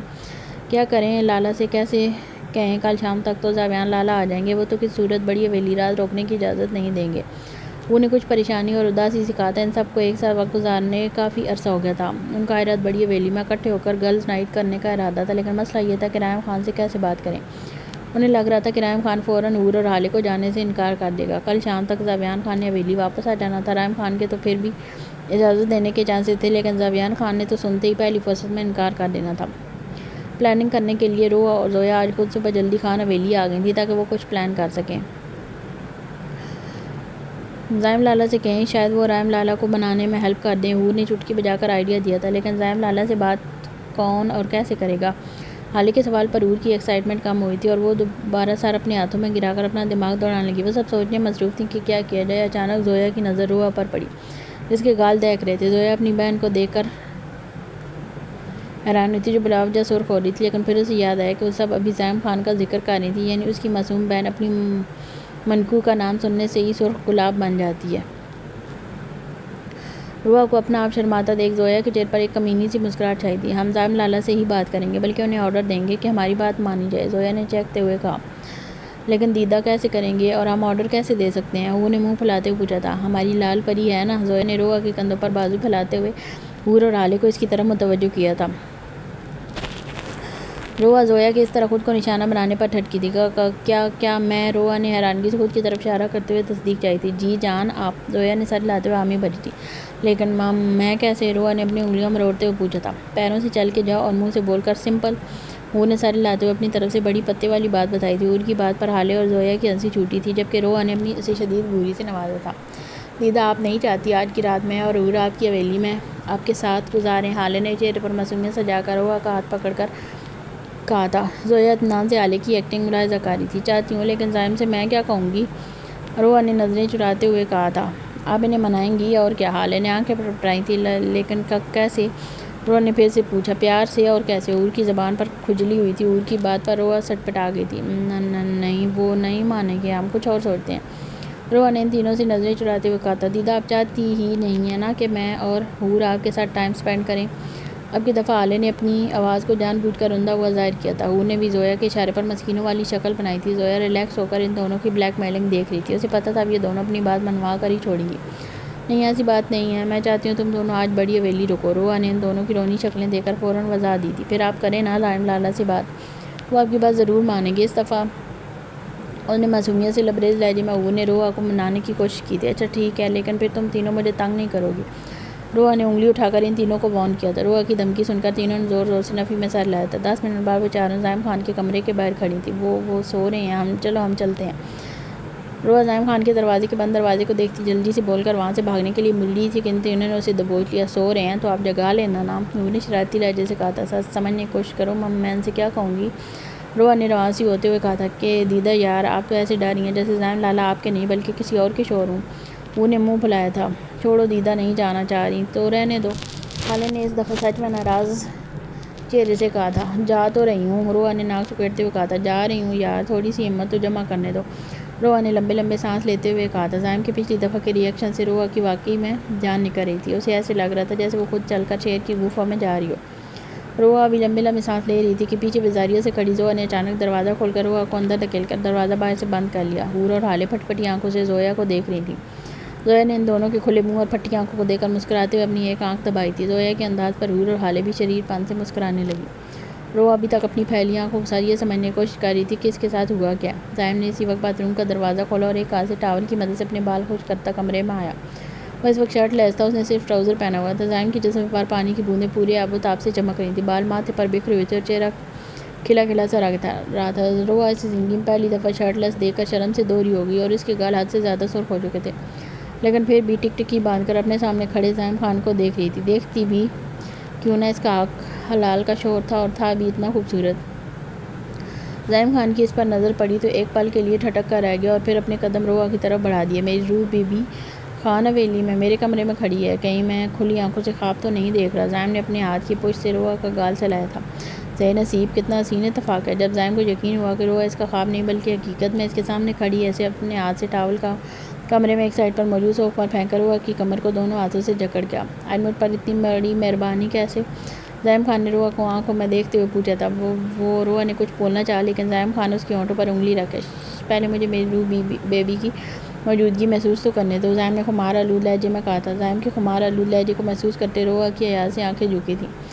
زائم مجھے اب بھی روحا کچھ بولنے کی کوشش کر رہی تھی کہ زائم نے اس کی گردن میں جھک کر اس کی کوشش کو یہیں پر توڑ دیا۔ زائم اس کی گردن میں جھکا، جگہ جگہ اپنا لام سے بکھیرا تھا۔ زائم نے اپنے بازو سے اس کی کمر کو دبوچ کر اسے مزید اپنے قریب کیا تھا۔ زائم کے دانتوں کی چبھن اپنی گردن پر محسوس کرتے روحا نے تڑپ کر اسے پکارا تھا۔ اس کے اس طرح تڑپنے پر زائم پر پہلے سے زیادہ مدہوشی چھائی تھی۔ زائم نے پہلے سے زیادہ شدت سے اپنے دانت اس کی گردن میں گاڑے تھے۔ زائم کے اس طرح گردن پر بائٹ کرنے پر روحا نے اسے دور کرنے کے لیے اس کے سینے پر ہاتھ رکھا تھا، لیکن اپنے ہاتھ کے نیچے اس کے سینے کو شرٹ لیس پا کر روحا نے ایک دم اپنا ہاتھ پیچھے جھٹکا۔ زائم اس کی اس حرکت کو محسوس کرتا خوبصورتی سے کہہ کر لگا گیا، تمہارا ہی ہوں بیبی، جیسے مرضی چھو، شرمانے کی کیا بات ہے؟ زائم نے روحا کا ہاتھ پکڑ کر اپنے دل کے مقام پر رکھا تھا۔ روحا اپنے ہاتھ کے نیچے زائم کے دھڑکتے دل کو محسوس کرتی شرم سے اپنا چہرہ اس کی گردن میں چھپا گئی۔ زائم اس کے اس طرح چھپنے پر اپنا اثار اس کے گرد محسوس کر گیا۔ مجھے آپ سے بات کرنی ہے، روحا نے زائم کی گردن میں چہرہ چھپائے ہی کہا تھا۔ روحا کی چھوٹی چھوٹی گرم سانسوں کو اپنی گردن پر محسوس کرتے زائم کا دل تیزی سے دھڑکا تھا۔ کر لینا جان، پہلے میں رومانس تو کر لوں۔ زائم نے اس کے کان کی لو کو اپنے ہونٹوں سے چھوا تھا۔ زائم، روحا نے دوبارہ بولنے کی کوشش کی تھی۔ کہا نا پہلے مجھے خود کو محسوس کرنے دو۔ اس دفعہ زائم خان نے تھوڑا غصے سے کہا تھا۔ روحا نے زائم کے غصے ہونے پر اپنی آنکھیں بند کر لی۔ روحا کو کبوتری کی طرح آنکھیں بند کرتا دیکھ زائم کو اس پر ٹوٹ کر پیار آیا تھا۔ زائم کے اچانک خود کو گود میں اٹھانے سے روحا کے منہ سے ہلکی سی چیخ نکلی تھی۔ ہاں ہاں بیبی، تم تو ابھی سے چیخنے لگی ہو، ابھی تو میں نے تمہارے چیخنے والا کوئی کام بھی نہیں کیا۔ روحا کو چہرہ ہاتھوں میں چھپاتا دیکھ زائم نے آنکھ ونک کر کے بے باکی سے کہا تھا۔ روحا زائم کے اس قدر بے باک الفاظوں پر شرم سے لال پیلی ہونے لگی تھی۔ اسے شدت سے زائم کے کمرے میں آنے کا افسوس ہو رہا تھا۔ زائم نے روحا کو گود میں اٹھا کر بیڈ کی طرف قدم اٹھائے۔ زائم نے روحا کو نرمی سے بیڈ پر لٹایا اور خود ایک گھٹنا فولڈ کر کے بیڈ پر روحا کے قریب رکھ کر اس پر جھک گیا۔ خود پر زائم کو ایسے جھکتا دیکھ روحا نے فاصلہ بنانے کے لیے زائم کے سینے پر ہاتھ رکھے تھے۔ تمہیں اندازہ بھی نہیں ہے میں نے اس لمحے کا کتنا انتظار کیا۔ تم میرے کمرے میں میرے بیڈ پر میری باؤں میں ہو۔ زائم نے روحا کے منہ پر آئی آوارہ لٹوں کو اس کے کان کے پیچھے اٹسا تھا۔ روحا کی عضلات سے پلکیں سایہ فگن ہوگی نا میری جان، جب تم میری باؤں میں ہو تو پلکیں جھکا کر اپنی حسین آنکھوں کو نہ چھپایا کرو۔ زائم نے روحا کے چہرے کو تھوڑی سی اوپر اٹھا کر اس کی دونوں آنکھوں کو چوما تھا۔ روحا نے اپنی آنکھیں کھول کر زائم کی طرف دیکھا تھا۔ مجھے آپ سے بات کرنی ہے۔ زائم کو اپنی آنکھوں میں ڈوبا دیکھ روحا نے وہ دوبارہ بات کرنے کی کوشش کی تھی۔ کیا بات کرنی ہے میری روح بیوی نے، جس کے لیے وہ اپنی جان مشکل میں ڈال کر خود میرے پاس آئی ہے؟ زائم نے روحا کے ماتھے کو شدت سے چوما تھا۔ ان دونوں کے قریب صرف 2 انچ کا فاصلہ تھا۔ دونوں کی سانسیں ایک دوسرے کی سانسوں سے الجھ رہی تھیں۔ وہ ہاں ہم سب آج گرلز نائٹ کرنا چاہ رہے تھے۔ اتنے دن ہو گئے حور اور حالے بڑی حویلی نہیں آئیں اور نہ ہی ہم نے ساتھ ٹائم سپینڈ کیا، اس لیے آپ رائم لارا سے بات کریں، حور اور حالے کو بڑی حویلی رکنے کی اجازت لے کر دیں۔ روحا اپنے دھڑکتے دل کو قابو کرتی ایک ہی اجازت میں ساری بات زائم کی گوش گزار کر گئی۔ اتنی مشکل سے تو اس نے بولنے کا موقع دیا تھا۔ روحا کی بات سننے کے بعد زائم نے آئی برو اچکا کر روحا کو دیکھا تھا۔ مطلب اس کی منقوہ اس کے پاس اپنے مطلب کے لیے آئی تھی اور اسے لگ رہا تھا اس کی منقوہ کو اس کی تنہائی پر شاید ترس آ گیا ہو۔ اور میں ایسا کیوں کروں؟ زائم نے آئی برو اٹھا کر پوچھا تھا۔ کیونکہ میں کہہ رہی ہوں۔ روحا نے معصومیت سے آنکھیں پٹ پٹا کر اس کی گردن میں اپنی بائیں ڈال کر اسے منانے کی چھوٹی سی کوشش کی تھی۔ زائم سے اس کی ادا پر دل و جان سے فدا ہوا تھا۔ رکو سوچنے دو ذرا، زائم کہتی اس کے چہرے پر جھکا تھا۔ روحا کے گال کو پیار سے چومنے کے بعد اس کے ہونٹوں کو اپنے ہونٹوں میں دبا گیا۔ زائم روحا پر جھکے ہی پوری طرح بیڈ پر منتقل ہوتا اپنے آدھے وجود کا بوجھ اس پر منتقل کر گیا۔ زائم روحا کے ہونٹوں کو بری طرح سک کرنے کے ساتھ ساتھ اپنے پاؤں کے انگوٹھے سے روحا کی پنڈلی کو سہلا رہا تھا۔ روحا زائم کی اس قدر شدت پسندی پر جی جان سے لرزی تھی۔ زائم نے روحا کے چہرے کو اپنے دونوں ہاتھوں میں بھرا ہوا تھا۔ زائم خان اس کے ہونٹوں کو چھوڑنے کے بعد اس کے پورے چہرے پر اپنا دہکتا لمس چھوڑنے لگا۔ زائم آپ نے کہا آپ سوچیں گے؟ روحا اس کے سینے پر ہاتھ کا دباؤ ڈال کر اسے دور کرنے کے ساتھ اس کا کہا یاد دلا رہی تھی۔ سوچ تو رہا ہوں، زائم نے روحا کا گال چلاتے ہوئے کہا۔ کب سوچ رہے ہیں؟ روحا نے حیرانگی سے کہا۔ اس نے تو اس کی جان ایک لمحے کے لیے بھی نہیں چھوڑی تھی، تو سوچا کب؟ روح بیوی میرے سوچنے کا یہی اسٹائل ہے۔ زائم نے اس کی شرٹ کی سائڈ سے ہاتھ اس کی شرٹ کے اندر ڈالا تھا۔ روحا کی آنکھیں خطرناک حد تک پھیلی تھیں۔ زائم نے ہاتھ سے اس کے ورنہ کمر کو سہلایا تھا۔ کیا کہتی ہو روح بیبی، میں سوچوں یا نہ؟ زائم نے بے باکی سے آنکھ ونک کی تھی۔ روحا نے جلدی سر نفی میں ہلایا تھا۔ تو مطلب میں لالا سے تمہاری سفارش نہ کروں؟ روحا کے نفی میں سر ہلانے پر قائم زائم نے آئی برو اچکا کر پوچھا تھا۔ اس کا انداز دھمکی بھرا تھا۔ روحا مرتی کیا نہ کرتی روحانسی شکل سے ہاں میں سر ہلا گئی۔ روحا کی حالت ایسی تھی جیسے کاٹو تو خون نہیں۔ روحا کا دل کہہ رہا تھا زائم کا سر دیوار میں دے مارے، جسے ہر بات میں اپنا مطلب ہی نظر آتا تھا۔ شاباش، اب چپ کر کے لیٹی رہو اور مجھے اپنا کام کرنے دو۔ روحا کے ہاں میں سر ہلانے پر زائم دلکشی سے مسکرا کر کہتا دوبارہ روحا پر جھکنے لگا۔ زائم کو دوبارہ اپنے ہونٹوں سے لپٹتا دیکھ روحا کی جان لبوں پر آئی تھی۔ زائم کی شدت سے روحا کی سانسیں کھینچنے لگا۔ روحا اپنے ہونٹوں پر زائم کے دانتوں کا دباؤ محسوس کرتی زائم کے سینے پر ہاتھ مارتے اسے دور کرنے کی کوشش کرنے لگی۔ زائم نے روحا کے ہاتھ پکڑ کر اس کی انگلیوں میں اپنی انگلیاں الجھا کر ہاتھ بیڈ کے ساتھ لگا دیے۔ تھوڑی دیر روحا کی سانسیں ایسے ہی چرانے کے بعد نرمی سے اس کے ہونٹوں کو چھوڑ دیا۔ زائم ہلکی ہلکی سرخ آنکھوں کے ساتھ روحا کے ہونٹوں کو دیکھ رہا تھا، جو اس کی شدت کی وجہ سے سرخ اندھاری ہو چکے تھے۔ روحا کی شرٹ کے اندر موجود زائم کا ہاتھ اس کی کمر سے پیٹ پر آ گیا تھا۔ روحا آنکھیں بند کیے گہری گہری سانسیں لے رہی تھی۔ زائم دوبارہ جھکا اور روحا کے کان کی لو کو چومنے کے بعد اس کی گردن کو اپنے لمس سے مہکانے لگا۔ زائم کے ہونٹوں کو اپنی گردن سے تھوڑا نیچا محسوس کرتے روحا نے اپنے پاؤں کے انگوٹھے فولڈ کر کے اس کے جان لیوا لمس کو برداشت کیا تھا۔ زائم کے دانتوں کے بے رحم لمس کو دھڑکنوں کے قریب محسوس کرتے روحا نے سسکی لی تھی۔ زائم کے ہاتھ کو اپنی دھڑکنوں کی طرف بڑھتا دیکھ روحا کا پورا جسم لرزا تھا۔ روحا کے جسم کی کپ کپاہٹ محسوس کرتے زائم کو بلاخر اپنی روح بیبی پر ترس آ گیا۔ اس نے اپنا ہاتھ روحا کی شرٹ سے باہر نکال لیا، اس کی گردن پر آخری بوسہ دینے کے بعد اچانک سے رخ بدل کر روحا کو اپنے اوپر منتقل کر لیا۔ زائم خان نے روحا کے اپنے اوپر جھکے چہرے کو دیکھا، جو لال گلاب کی طرح دیکھ رہا تھا۔ روحا اپنا سر زائم کے کندھے پر ٹکا گئی۔ روحا کو اپنی سانسیں نارمل کرنے میں ہلکان ہوتا دیکھ زائم کا دلکش کہہ کر روم کی فضا میں گونجا تھا۔ روح بیبی، تم تو اتنے میں ہی مرنے والی ہوگی ہو، ابھی تو میں نے ٹھیک سے رومانس کیا بھی نہیں، زائم نے اس کی کمر سہلاتے ہوئے کہا تھا۔ روحا نے اس کے کہنے کو سن کر اس کے کندھے پر اپنے نازک ہاتھ سے تھپڑ جڑا تھا۔ مورے آپ کو ایسے ہی معصوم سمجھتی ہیں، کوئی مجھ سے پوچھے میں بتاؤں آپ کتنے بڑے بے شرم ہیں؟ روحا نے اس کے کندھے میں تھپڑ مارتے روحانسی ہوتے ہوئے کہا تھا۔ روحا کے شکوے پر زائم خان ایک دفعہ دوبارہ کہکا لگا تھا۔ اگر تم مجھے ایسے بے شرم کہو گی تو میں جانے نہیں دوں گا۔ زائم نے اس کے گرد اپنے اثار کو مضبوط کیا تھا۔ جانے دینا، باہر حور حالے زویا پتہ نہیں کیا سوچ رہی ہوں گی۔ روحا نے رندی آواز میں کہا تھا۔ مطلب پوری فوج باہر کھڑی ہے اور تمہیں بلی کا بکرا بنا کر اندر بھیج دیا؟ زائم نے آئی برو اچکاتے ہوئے پوچھا تھا۔ روحا نے معصومیت سے ہاں میں سر ہلا دیا۔ جانے دیں، روحا نے اپنی کمر سے اس کے بازو ہٹانے کی کوشش کرتے ہوئے کہا تھا۔ زائم نے غور سے اس کے چہرے کو دیکھا، جسے دیکھ کر لگ رہا تھا وہ ابھی رو دے گی۔ اچھا ریلیکس، کچھ نہیں کہہ رہا۔ زائم نے اس کے ماتھے پر ہونٹ رکھے اور اس کی کمر سے لا کر اسے ریلیکس کرنے لگا۔ یار یہ دیدہ آ کیوں نہیں رہی؟ حور نے بیزاریت سے پوچھا تھا۔ وہ پچھلے آدھے گھنٹے سے تھوڑا فاصلے سے زائم خان کے روم کے ڈور پر نظر رکھی ہوئی تھی۔ وہ سب روح کے آنے کا انتظار کر رہی تھی۔ اوہو پاگل، ایسے کاموں میں دیر ہو ہی جاتی ہے۔ حالے نے حور کے سر پر ہلکی سی چپت لگائی تھی۔ ہاں تمہیں تو پتہ ہوگا، آفٹر آل تمہیں بھی اکثر ایسی دیر ہوتی رہتی ہے۔ زویا نے اپنے بال جھٹکتے ہوئے حالے کو طنز کا تیر مارا تھا جو سیدھے نشانے پر لگا بھی تھا۔ حالے کے گال دیکھ اٹھے تھے، اس کی آنکھوں کے سامنے شایان خان کا چہرہ لہرایا تھا۔ دیدہ آپ تو بلش کر رہی ہیں، حور نے حالے کو چھیڑا تھا۔ شٹ اپ، حالے نے اسے جھڑکا تھا۔ ہاں حالے کے جھڑکنے پر حور ہنسنے لگی۔ حور ان سب سے چھوٹی تھی۔ روحا اور زویا 22 سال کی تھی، حالے 21 اور حور اگلے ہفتے میں 20 سال کی ہونے والی تھی۔ تم سب یہاں پر کیا کر رہی ہو؟ سب ایک دوسرے کو چھیڑنے میں مصروف تھی۔ اچانک حمدان کی آواز پر چونکی تھی۔ ان تینوں کے چہرے پر خوف لہرایا تھا۔ حمدان قدم اٹھاتا ان کے سامنے آ کر کھڑا ہو گیا۔ کالج نہیں جانا؟ حمدان نے اپنے ہاتھ میں بندی گھڑی کی طرف دیکھتے ہوئے پوچھا تھا۔ حمدان نے بلیک جینس پر لائٹ براؤن شرٹ پہنی ہوئی تھی، بال ہلکے ہلکے گیلے تھے جیسے اس نے ابھی شاور لیا ہو۔ کیا ہوا؟ تم تینوں کچھ بول کیوں نہیں رہی؟ ویسے تو تم لوگوں کی زبانیں بند نہیں ہوتی اور اب ایسے چپ کھڑی ہو جیسے بولنا ہی نہ آتا ہو۔ حمدان نے ان تینوں کو اپنی جگہ پر بت بنا کھڑا دیکھ چپ رہنے کی وجہ سے استفسار کرنے کے ساتھ ان کے ہمیشہ زیادہ بولنے پر چوٹ کی تھی۔ آپ کہنا کیا چاہ رہے ہیں؟ زویا نے اپنے ہاتھ کمر پر رکھتے ہوئے پوچھا تھا۔ شکر ہے تم نے اپنا منہ کھولا، ورنہ مجھے تو لگ رہا تھا تم نے صبح اٹھتے ہی سب سے پہلے شیشہ دیکھ لیا جس میں اپنی شکل دیکھ کر تم ابھی تک خوف کے زیر اثر ہو۔ حمدان خان نے چمکتی آنکھوں سے اس کے تھوڑی دیر پہلے چپ رہنے پر چوٹ کی تھی۔ حمدان کی بات پر زویا کا چہرہ غصے سے سرخ ہوا تھا۔ نہیں، میں نے آج غلطی سے آپ کی تصویر دیکھ لی تھی، زویا نے دانت پیستے ہوئے کہا تھا۔ ڈونٹ سے، میں اتنا ہینڈسم ہوں کہ تم نے میری تصویر رکھی ہے تاکہ تم صبح شام دیکھ سکو اور اس کا تھوڑا بہت اثر تم پر پڑ جائے اور تم بھی قابل قبول لگو۔ حمدان خان نے دل جلانے والی مسکراہٹ کے ساتھ کہا تھا۔ اس کی بات پر زویا کو تمہارا صدمہ ہی لگ گیا تھا۔ وہ اس کے منہ پر اسے بدصورت کہہ رہا تھا۔ زویا کی کانچ سے پوری آنکھیں غصے اور ضعف سے لال ہو رہی تھیں۔ حور اور حالے ایک سائڈ پر کھڑی پڑی تھی، دلچسپی سے ان دونوں کی لڑائی دیکھ رہی تھیں۔ اب میرے اتنے برے دن نہیں آئے جو میں آپ کی تصویر اپنے پاس رکھوں، زویا نے لٹ مار انداز میں جواب دیا تھا۔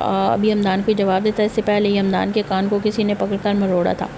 حمدان نے اپنی دائیں طرف دیکھا تو اس کی موریں سخت تاثرات لیے کھڑی تھیں۔ موریں کیا کر رہی ہیں؟ حمدان نے امینہ بیگم سے معصومیت بھرے لہجے میں پوچھا تھا۔ حمدان خان کیوں میری بیٹیوں کو تنگ کر رہے ہو؟ امینہ بیگم نے زویا کا لال چہرہ دیکھتے ہوئے پوچھا تھا۔ موریں مجھے غور سے دیکھیں اور بتائیں، میں معصوم کسی کو تنگ کر سکتا ہوں؟ لا حول ولا قوت۔ حمدان خان کے خود کو معصوم کہنے پر حور، حالے اور زویا نے بے ساختہ کہا تھا۔ مامان جی یہ مجھے بدصورت کہہ رہے تھے۔ زویا نے لگے ہاتھ حمدان کی شکایت کی تھی۔ ابھی امینہ بیگم دوبارہ حمدان کا کان پکڑتی اس سے پہلے حمدان نے تھوڑا جھک کر امینہ بیگم کا گال چوما اور سیڑھیوں کی طرف بھاگ گیا۔ حمدان خان واپس آؤ، میں تمہیں بتاتی ہوں کون بدصورت ہے۔ امینہ بیگم حمدان کے پیچھے غصے سے چیخی تھی۔ مورے مجھے پہلے سے ہی پتہ تھا، آپ کو بتانے کی ضرورت نہیں۔ حمدان نے سیڑھیوں پر رک کر اونچی آواز سے کہا اور اپنی آنکھوں پر لگے گلاسز کو تھوڑا نیچے کر کے زویا کو آنکھ ماری تھی۔ مامان جان، زویا اس کا مطلب سمجھتی ہے، احتجاج کرنے لگی۔ نہیں میری جان، تم اس کی باتوں پر توجہ مت دو، تم تو میری پیاری بیٹی ہو۔ امینہ بیگم نے زویا کو گلے سے لگا لیا تھا۔ حور اور حالے سائڈ پر کھڑی اپنی ہنسی کنٹرول کر رہی تھی۔ زاویان اپنے کمرے کی بیلکنی میں کھڑا تھا۔ رات کے تقریباً 2:30 بج رہے تھے لیکن آج بھی نیند زاویان خان کی آنکھوں سے کوسوں دور تھی۔ زاویان خان اپنی سوچوں میں گم خالی خالی نگاہوں سے سامنے پہاڑوں کو تاک رہا تھا کہ اچانک اس کی جیب میں پڑا موبائل تھرتھرانے لگا۔ زاویان خان نے موبائل جیب سے نکالا، اسکرین پر شیر خان نام دیکھ کر کال پک کر لی اور موبائل کان سے لگایا۔ بولو، بس اتنا ہی کہا تھا زاویان نے۔ سر وہ پاکستان آ رہا ہے، مقابل نے جواب دیا۔ کہاں؟ زاویان خان نے دوبارہ ایک لفظ میں سوال پوچھا۔ سر لاہور میں، شیر خان نے جواب دیا تھا۔ کوئی بات نہیں شیر خان، جلدی کشمیر بھی آئے گا، اس کی موت اسے کشمیر لے کر آئے گی، زاویان خان نے ٹھنڈے لہجے میں کہا تھا۔ لیکن سر اگر آپ کا کہیں تو ہم لاہور میں بھی کچھ کر سکتے ہیں، شیر خان نے اٹکتے ہوئے کہا تھا۔ زاویان خان کا دبدبہ ہی اتنا تھا کہ ہر کسی کو کانپنے پر مجبور کر دے۔ نہیں، اسے کشمیر آنا پڑے گا، زاویان خان نے ایک دم سے گرایا تھا۔ اپنی کہہ کر زاویان خان نے کال کاٹ دی اور دوبارہ سامنے دیکھ لگا۔ وقت دور نہیں تھا، زاویان خان نے خود سے کہا۔ امائرہ عروہ نے معلق ہاؤس میں ہڑبڑی میں داخل ہوتے ہوئے چیخنا شروع کر دیا تھا۔ کیا ہوا عروہ بیٹا؟ فضا ملک نے پریشانی سے پوچھا تھا۔ وہ ابھی کچن میں جا رہی تھی، عروہ کو دیکھ کر رک گئی۔ آنٹی امائرہ کہاں ہیں؟ عروہ نے جلدی سے پوچھا تھا۔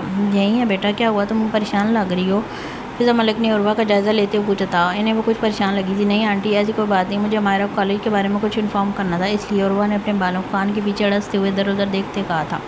اچھا، وہ تو اپنے بابا کے ساتھ اسٹڈی روم میں بیٹھی ہے، جاؤ جا کر مل لو، فضا ملک نے دھیمی آواز میں مسکراتے ہوئے کہا تھا۔ جی آنٹی، عروہ مسکراتے ہوئے سر ہاں ملاتی سیڑھیوں کی طرف بڑھ گئی۔ عروہ اسٹڈی روم میں داخل ہوئی تھی جہاں امائرہ حیدر ملک کے ساتھ بیٹھی تھی۔ حیدر ملک کے چہرے پر سخت پریشانی تھی جبکہ امائرہ نے منہ پھلایا ہوا تھا۔ امائرہ، عروہ نے اسے اپنی طرف متوجہ کیا تھا۔ عروہ تم اس وقت خیر تو ہے؟ امائرہ نے پریشانی سے پوچھا کیونکہ تقریباً شام کے 8 بج رہے تھے اور دونوں اپنے گھروں سے 6 بجے کے بعد نہیں نکلتی تھی، چاہے ایک دوسرے سے ہی کیوں نہ ملنا ہو۔ ہاں مجھے تمہیں کچھ بتانا تھا، عروہ نے حیدر ملک اور عمائرہ کے سامنے رکھ صوفے پر بیٹھتے ہوئے کہا تھا۔ بعد میں بات کریں گے عروہ، ابھی مجھے سخت ناراضگی دکھانی ہے کسی کو، عمائرہ نے منہ پھلاتے ہوئے کہا تھا۔ اس کا انداز کسی کو سنانے والا تھا۔ ہیں ناراضگی دکھانی ہے کس کو؟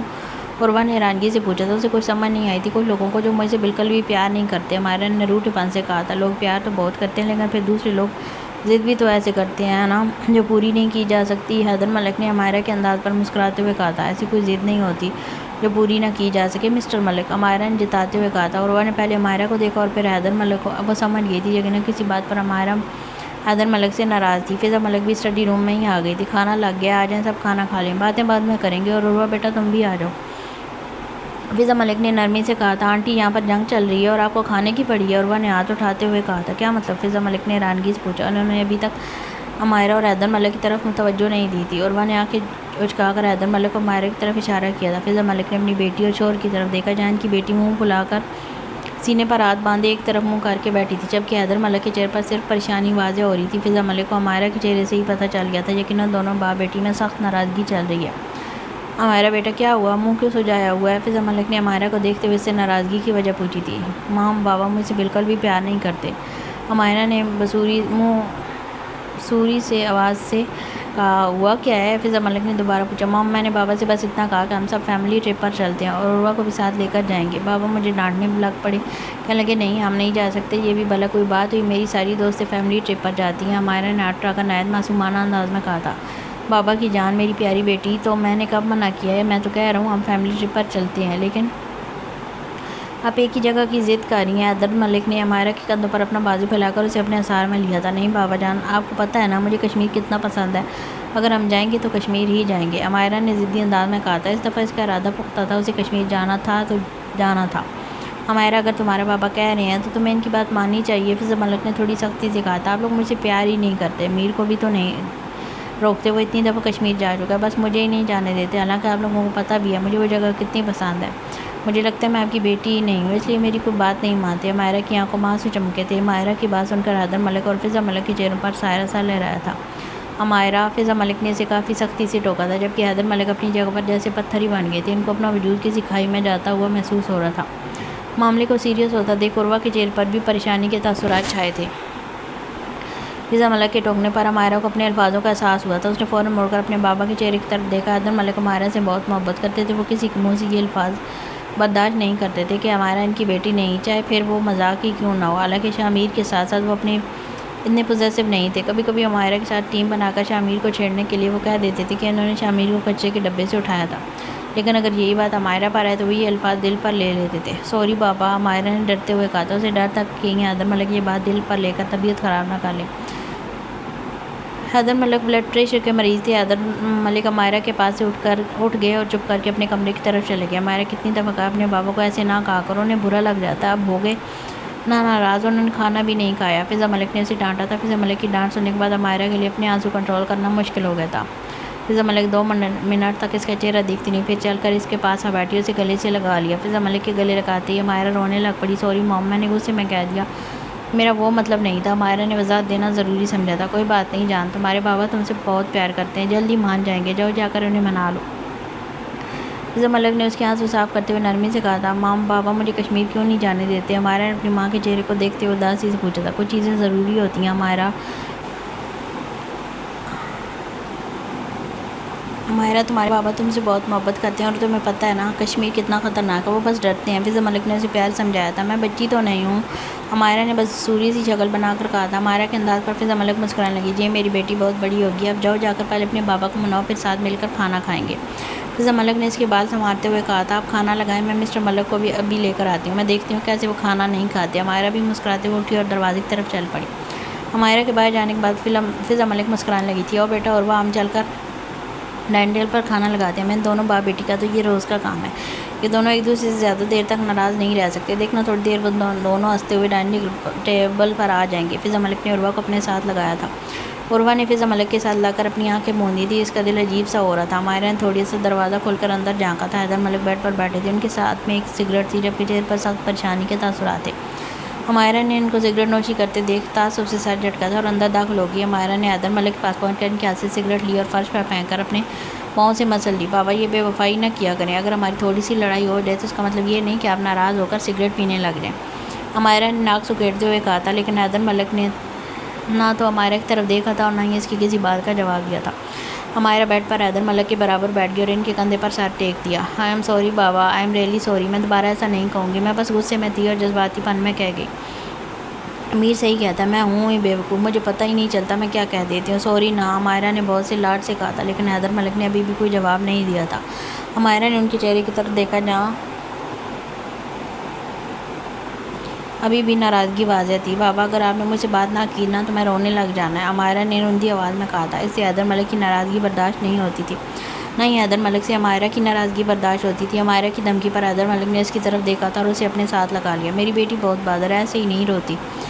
حیدر ملک نے عمائرہ کے بالوں کو چومتے ہوئے کہا تھا، ان کا لہجہ فخریہ تھا۔ آئی ایم سوری بابا، عمائرہ نے ایک دفعہ پھر دوبارہ معافی مانگی تھی۔ نہیں بیٹے، مجھے سوری کہتی ہوئی اچھی نہیں لگتی، آپ تو میری جان ہو۔ حیدر ملک نے عمائرہ کے ماتھے پر بوسہ دیا تھا۔ ایک بات ہمیشہ یاد رکھنا عمائرہ، آپ عمائرہ حیدر ملک ہو، میری بیٹی ہو۔ دنیا چاہے ادھر کی ادھر ہو جائے، یہ حقیقت نہیں بدل سکتی کہ آپ میری بیٹی ہو اور مجھے میری جان سے زیادہ عزیز ہو۔ حیدر ملک نے بہت پیار سے اسے سمجھایا تھا۔ جی بالکل، اور آپ میرے والد کے بیسٹ اور سب سے زیادہ ہینڈسم والے پاپا ہیں۔ عمائرہ نے ان کے گال کو پیار سے چوما تھا۔ عمائرہ کے انداز پر حیدر ملک ہنسنے لگے۔ چلو باہر چلیں، ورنہ اگر آپ کی مام اندر آ گئی تو ہم دونوں کی اچھی خاصی کلاس لگ جانی ہے، حیدر ملک نے ہنستے ہوئے کہا تھا، اور عمائرہ کو اپنے حصار میں لیے باہر کی طرف چل دیے۔ عروہ اور فضا ملک ڈائننگ ٹیبل پر بیٹھی ان دونوں کا ہی ویٹ کر رہی تھی۔ تھوڑی دیر بعد وہ ہنستے مسکراتے ہوئے کمرے سے باہر نکلے تھے۔ عروہ نے خالی خالی نظروں سے حیدر ملک اور عمائرہ کو دیکھا، جو ایک دوسرے سے کچھ کہتے ہوئے ہنس رہے تھے۔ عروہ کی آنکھوں میں حسرت تھی، لیکن اگلے ہی پل وہ اپنی سوچوں کو جھٹک کر مسکرانے لگی اور دل سے دعا دی کہ اس کی دوست ہمیشہ ایسے ہی خوش رہے۔ ان چاروں نے خوشگوار ماحول میں کھانا کھایا۔ شامیر ابھی تک گھر نہیں آیا تھا۔ کھانا کھانے کے بعد عروہ اور عمائرہ کے روم میں چلی گئی تھی، جبکہ فضا ملک حیدر ملک ابھی بھی ڈائننگ ٹیبل پر بیٹھے تھے۔ فضا ملک نے حیدر ملک کے ہاتھ پر اپنا ہاتھ رکھا تھا۔ مجھے لگتا ہے ہمیں عمائرہ کو سچ بتا دینا چاہیے، فضا ملک نے بہت ہمت کرتے ہوئے کہا تھا۔ حیدر ملک نے اچانک فضا ملک کا ہاتھ جھٹکا۔ کیا ہو گیا بیگم، کیسی باتیں کر رہی ہو؟ ایسا نہیں ہو سکتا۔ حیدر ملک کا لہجہ سخت تھا۔ سچائی کبھی نہیں چھپتی حیدر، کسی نہ کسی دن عمائرہ کو سچ پتہ چلنا ہے۔ اگر اسے سچ کسی اور ذریعے سے پتہ چلا تو کیا وضاحت دیں گے عمائرہ کو؟ تھوڑی سی ہمت کریں، اور ہماری بیٹی سے اسے سچ جاننے کا پورا حق ہے۔ آپ کہہ دیجیے گا ہماری مجبوری تھی۔ فضا ملک کا لہجہ التجائیہ تھا۔ فضا اپنوں کے لیے قربانی دی جاتی ہے، مجبوریاں نہیں گنوائی جاتی۔ حیدر ملک کا لہجہ اٹل تھا۔ اپنوں سے سچائی بھی نہیں چھپائی جاتی حیدر۔ فضا نے ایک اور کوشش کی تھی۔ اگر ایک سچائی چھپانے سے میری بیٹی کی زندگی آباد رہے اور کسی کی جان بچ سکتی ہے تو میں ایسی ہزار سچائیاں چھپا سکتا ہوں۔ اب اس موضوع پر اور کوئی بات نہیں ہوگی۔ حیدر ملک کا لہجہ حکمیہ تھا۔ فضا ملک اپنے ہونٹ بھیج گئی۔ کیا ہوا عرما، تم اس وقت اتنی اتاولی کیوں ہو رہی تھی؟ کیا بتانا تھا تم نے مجھے؟ وہ دونوں عمائرہ کے روم کی بالکنی میں بیٹھی تھی۔ مجھے تمہیں ایک نہیں دو خبریں سنانی ہیں، عروہ نے ایکسائٹڈ ہوتے ہوئے کہا تھا۔ اچھا وہ کیا؟ عمائرہ نے تجسس سے پوچھا تھا۔ پہلی یہ کچھ دنوں میں میرے انکل آ رہے ہیں، اور دوسری یہ کہ ہمارے کالج کا ٹرپ جا رہا ہے، عروہ نے پرجوش انداز میں چیختے ہوئے کہا تھا۔ ہیں، اس میں اتنی خوشی والی بات کیا ہے عروہ؟ تمہارے انکل آ رہے ہیں مطلب تم کالج نہیں ہوگی اور میں کالج میں چڑیلوں کی طرح اکیلی بھٹکوں گی؟ اور ٹرپ جانا کون سی بڑی بات ہے؟ عمائرہ نے ناگواری سے کہا تھا۔ بڑی بات ہے پاگل، تمہیں پتہ ہے ہمارا ٹرپ کہاں جا رہا ہے؟ عروہ نے آئی برو اٹھاتے ہوئے پوچھا تھا۔ مجھے کیسے پتہ ہو سکتا ہے؟ مجھے تو تم بتا رہی ہو نا، عمائرہ نے جھنجھلاتے ہوئے کہا تھا۔ ہمارے کالج کا ٹرپ کشمیر جا رہا ہے، عروہ نے ادھر ادھر دیکھتے ہوئے رازداری سے کہا تھا۔ کہیں کوئی ان کی باتیں سن ہی نہ لے۔ کیا؟ اس دفعہ عمائرہ کی آنکھیں حیرانگی سے پھٹی تھی۔ اس کی آنکھوں میں امید اور خوشی کی لہر دوڑی تھی، لیکن اگلے ہی لمحے وہ خوشی کی لہر مدھم پڑ گئی تھی۔ عروہ، تم نے ابھی تو دیکھا بابا کا کتنا ہارش ری ایکشن تھا، وہ مجھے کبھی بھی اجازت نہیں دیں گے، عمائرہ نے مایوسی سے کہا تھا۔ میرے پاس ایک آئیڈیا ہے، عروہ نے چٹکی بجا کر کہا تھا۔ عروہ، تمہارے آئیڈیاز تمہارے جیسے ہی ہوتے ہیں، عمائرہ بڑبڑائی تھی۔ تمہیں کشمیر جانا ہے یا نہیں؟ عروہ نے دونوں ہاتھ کمر پر رکھ کر لڑاکا انداز میں پوچھا تھا۔ عمائرہ نے آنکھیں پٹا کر معصومیت سے سر ہاں میں ہلایا تھا۔ تو سنو، پھر ہم انکل کو یہ نہیں بتائیں گے کہ ہمارا ٹرپ کہاں جا رہا ہے، ہم انکل سے کسی اور جگہ کا کہہ دیں گے، عروہ نے اپنے نیک ارادوں سے عمائرہ کو آگاہ کیا تھا۔ تم پاگل ہو، بابا کو فوراً پتہ چل جائے گا، پرمیشن لیٹر پر سائن تو بابا نے ہی کرنے ہیں نا، عمائرہ نے اسے عقل دلانی چاہیے۔ ڈارلنگ، اس کا بھی حل ہے تمہاری بیسٹی کے پاس، اس کے لیے ہمیں ایک بندے کی ہیلپ چاہیے ہوگی۔ عروہ پوری تیاری سے آئی تھی، اس نے پہلے ہر مسئلے کا حل سوچ لیا تھا۔ کس کی؟ عمائرہ نے تجسس سے پوچھا تھا۔ شامیر ملک کی، عروہ نے اسے رازداری کے انداز میں بتایا تھا۔ امیر ہماری ہیلپ کر ہی نہ دیں وہ؟ عمائرہ کی ساری امیدیں شامیر کا نام سنتے ہی پھر سے ٹوٹ گئی تھیں، اور وہ مایوسی سے پٹر پٹر کر رہی تھی کہ عروہ نے اسے ٹوکا۔ شامیر کو بھی دیکھ لیں گے، پہلے تم تو مانو، عروہ نے بیزاریت سے کہا۔ اگر شامیر مان گیا تو میں کشمیر جاؤں گی، سچی مجھے تو یقین نہیں ہو رہا۔ عمائرہ ایک منٹ کے لیے سارے برے خیالات جھٹک کر خوشی سے پوچھنے لگی۔ جب میری جیسی تمہاری دوست پاس ہے تو اس میں یقین نہ کرنے والی کون سی بات ہے؟ عروہ نے ایک ادا سے کہا تھا۔ مائرہ نے خوشی سے چیختے ہوئے عروہ کو گلے لگا لیا تھا۔ ان دونوں کے گھر بالکل ساتھ تھے، وہ دونوں بچپن کی دوست تھے، کم بہنیں زیادہ تھیں۔ عروہ کے والدین نہیں تھے، وہ اپنی دادوں کے ساتھ رہتی تھی۔ بچپن سے ہی حیدر اور فضا نے عروہ کو کبھی بھی اکیلا محسوس نہیں ہونے دیا تھا۔ انہوں نے پوری کوشش کی تھی کہ اسے والدین کی کمی محسوس نہ ہونے دیں، لیکن والدین ایسی چیز ہوتی ہیں جس کی جگہ کوئی نہیں لے سکتا۔ کہیں نہ کہیں عروہ اپنی زندگی میں اپنے والدین کی کمی محسوس کرتی تھی۔ عروہ بھی ملک فیملی کا ایک حصہ تھی۔ ہائے اللہ عروہ، میں کشمیر جاؤں گی، مجھے تو یقین نہیں ہو رہا، میں وہاں کی ساری جگہیں گھوموں گی۔ مائرہ کے انداز پر عروہ مسکرانے لگی۔ اب مائرہ کہے جا رہی تھی اور عروہ بس مسکراتے ہوئے اسے سن رہی تھی۔ بتائیں نا دیدہ، کیا ہوا یار، بتا دیں، ہم تو آپ کے اپنے ہیں، حور نے بڑی معصومیت سے کہا۔ اس وقت حور، حالے اور زویا بیچاری عروہ کو گھیرے ہوئی تھی۔ وہ سب خان حویلی میں موجود تھی۔ خالے سے وہ سب سیدھا خان حویلی آ گئی تھی تاکہ حور اور حالے اپنا سامان پیک کر سکیں اور پھر وہ اکٹھے بڑی حویلی جا سکیں۔ زعیم خان نے رحیم خان کو ان کے جانے کے لیے رضامند کر لیا تھا، جس پر وہ تینوں اب عروہ کو گھیرے ہوئے تھے۔ عروہ ان تینوں کے بیچ بیٹھی لال پری بنی ہوئی تھی۔ اس نے یہاں سے اٹھ کر جانے کی کوشش کی تھی، لیکن ان تینوں نے اسے پھر سے دبوچ لیا تھا۔ عروہ، تم 1 گھنٹے بعد آئی تھی، تمہیں پتہ ہے 1 گھنٹے میں 60 منٹ ہوتے ہیں۔ 60 منٹ میں تو کیا سے کیا ہو جاتا ہے، ہم غریبوں کو کچھ بتا ہی دو یار، کیا ہو گیا ہے؟ زویا نے بے باکی سے کہا تھا۔ زعیم خان نے صبح عروہ کو پورے 1 گھنٹے بعد چھوڑا تھا، جس پر اب وہ 3 چڑیلیں اس بیچاری کا ریکارڈ لگا رہی تھی۔ تم لوگوں نے کہا تھا تم لوگ مجھے تنگ نہیں کرو گی، عروہ نے رانسی آواز میں ان کا کار یاد دلایا تھا۔ دیدہ، ہم تنگ کہاں کر رہے ہیں، ہم کہاں آپ سے کچھ کہہ رہے ہیں، ہم تو بس پوچھنا چاہ رہے ہیں آپ اتنا لیٹ کیوں آئی تھی؟ حالے نے آنکھیں پٹپٹاتے ہوئے معصومیت سے کہا تھا۔ میں نے تم تینوں کا سر پھاڑ دینا ہے چڑیلوں، تم لوگوں نے کہا تھا مجھے تنگ نہیں کرو گی، خود مجھے بلی کا بکرا بنا کر بھیجا تھا اور اب چسکے لینے کے لیے مجھے گھیرے بیٹھی ہو۔ عروہ نے جھنجھلاتے ہوئے غصے سے کہا تھا۔ اس کے بلی کا بکرا کہنے پر ان تینوں کو کہہ کر بساختہ تھا، بھیجا بھی تو آپ کے ہی شوہر کے پاس تھا، کون سا باہر کسائی کے پاس بھیجا تھا؟ حور نے ہنستے ہوئے کہا تھا۔ وہ کون سا کسائی سے کام ہے، اب تو کاٹنے بھی لگ پڑے ہیں، عروہ نے دل میں سوچا تھا۔ حور، تم مجھ سے مار کھاؤ گی، عروہ نے خفگی سے کہا تھا۔ اچھا چلیں، کیا یاد کریں گی؟ نہیں پوچھتی۔ حور نے عروہ کے گلے میں بائیں ڈالی تھی۔ عروہ نے منہ پھلایا تھا۔ اتنا تنگ کرنے کے بعد اب میڈم کہہ رہی ہیں چلیں، نہیں پوچھتی۔ زویا بیٹا، باہر شایان آیا ہے۔ وہ ابھی باتوں میں مصروف تھیں کہ امینہ بیگم نے انہیں آ کر شایان خان کی آمد کے بارے میں بتایا تھا۔ حمدان خان انہیں کالج سے خان حویلی ڈراپ کرنے کے بعد کسی کام کے سلسلے میں باہر چلا گیا تھا، اس لیے اب شایان خان انہیں لینے آیا تھا۔ تم لوگوں نے اپنا سامان پیک کر لیا؟ امینہ بیگم حور اور حالے کے پاس آ کر پوچھنے لگی تھی۔ جی مورے، ہم نے ضرورت کی چیزیں رکھ لی ہیں، ویسے بھی ہم نے کل تو واپس آ جانا ہے، ہم کون سا اتنے دنوں کے لیے جا رہے ہیں؟ حالے نے اپنی ماں کے گلے لگتے ہوئے کہا تھا۔ میرے لیے تو یہ ایک رات ہی بہت بڑی ہے، میری بیٹی کے بغیر۔ امینہ بیگم نے پیار سے حالے کا ماتھا چوما تھا۔ چچی جان، میں بھی، حور نے سینے پر ہاتھ باندھ کر منہ پھلا کر اپنی موجودگی کا احساس لایا تھا۔ جی جی میری جان، آپ کے بغیر بھی۔ امینہ بیگم نے اپنی بائیں پھیلا کر اسے اپنے قریب بلایا تھا۔ حور مسکراتے ہوئے ان کے گلے جا لگی۔ حور کی آنکھوں میں آنسو کی ہلکی سی جھلملاہٹ ہوئی تھی، لیکن وہ اگلے ہی پل میں آنسو کو اپنے حلق میں اتار گئی۔ چلو جاؤ، شاباش، نیچے شایان بیٹا تم سب کا انتظار کر رہا ہے اور دھیان سے اپنا خیال رکھنا۔ امینہ بیگم اچھی ماں کی طرح ہدایت دینا نہیں بھولی تھی۔ مورے، ہم کون سا جنگ لڑنے جا رہے ہیں جو آپ ایسے پریشان ہو رہی ہیں؟ حالے نے ہنستے ہوئے کہا تھا۔ وہ سب حالے کی بات پر مسکرا دی اور نیچے جانے لگی۔ شایان خان نیچے لاؤنج میں آغا جان کے ساتھ بیٹھا ہوا تھا۔ شایان خان نے ڈارک براؤن رنگ کی شلوار قمیض کے ساتھ ڈارک براؤن رنگ کی پشاوری چپل پہنی ہوئی تھی۔ شانوں پر آف وائٹ کلر کی مردانہ شال نے اپنا گھیرا ڈالا ہوا تھا۔ شایان خان آغا جان کی کسی بات پر خوبصورتی سے مسکرا رہا تھا۔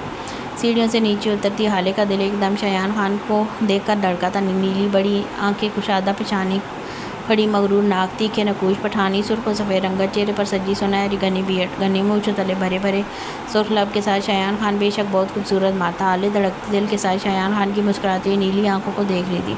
خود پر کسی کی نظروں کی تپش کو محسوس کرتے ہوئے شایان نے سیڑھیوں کی طرف اپنا سر اٹھایا تھا۔ حالے سامنے کی سیڑھی پر مبہوت سا کھڑا پا کر وہ مزید دلکشی سے مسکرایا تھا۔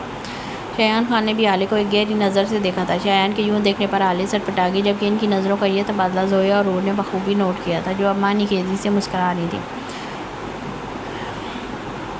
چلیں، شایان خان نے عروہ اور زویا کی طرف دیکھتے ہوئے پوچھا تھا۔ جی لالا، دونوں نے یک زبان جواب دیا تھا۔ شایان خان آغا جان اور امینہ بیگم سے الوداعی کلام کہہ کر باہر کی طرف بڑھ گئے۔ صبیہ بیگم اس وقت دوا لے کر آرام کر رہی تھی، جبکہ واصف اور توصیف خان ڈیرے پر گئے ہوئے تھے۔ حور اور حالے پہلے امینہ بیگم سے ملی، پھر آغا جان سے پیار لیتی باہر چلی گئی۔ آغا جان نے اپنی دونوں پوتیوں کی پشت کو دیکھا، ان کی آنکھوں میں ہلکی سی اداسی کی رمق تھی۔ حالے آج پکا ارادہ کر کے نکلی تھی کہ آج وہ فرنٹ سیٹ پر نہیں بیٹھے گی، لیکن زویا اور حور سے وہ 2 قدم آگے تھی۔ حالے ابھی حویلی کے لاؤنج میں ہی تھی کہ زویا اور حور بھاگ کر حویلی کے پورچ میں کھڑی شایان خان کی گاڑی کی بیک سیٹ پر پھیل کر بیٹھ گئی۔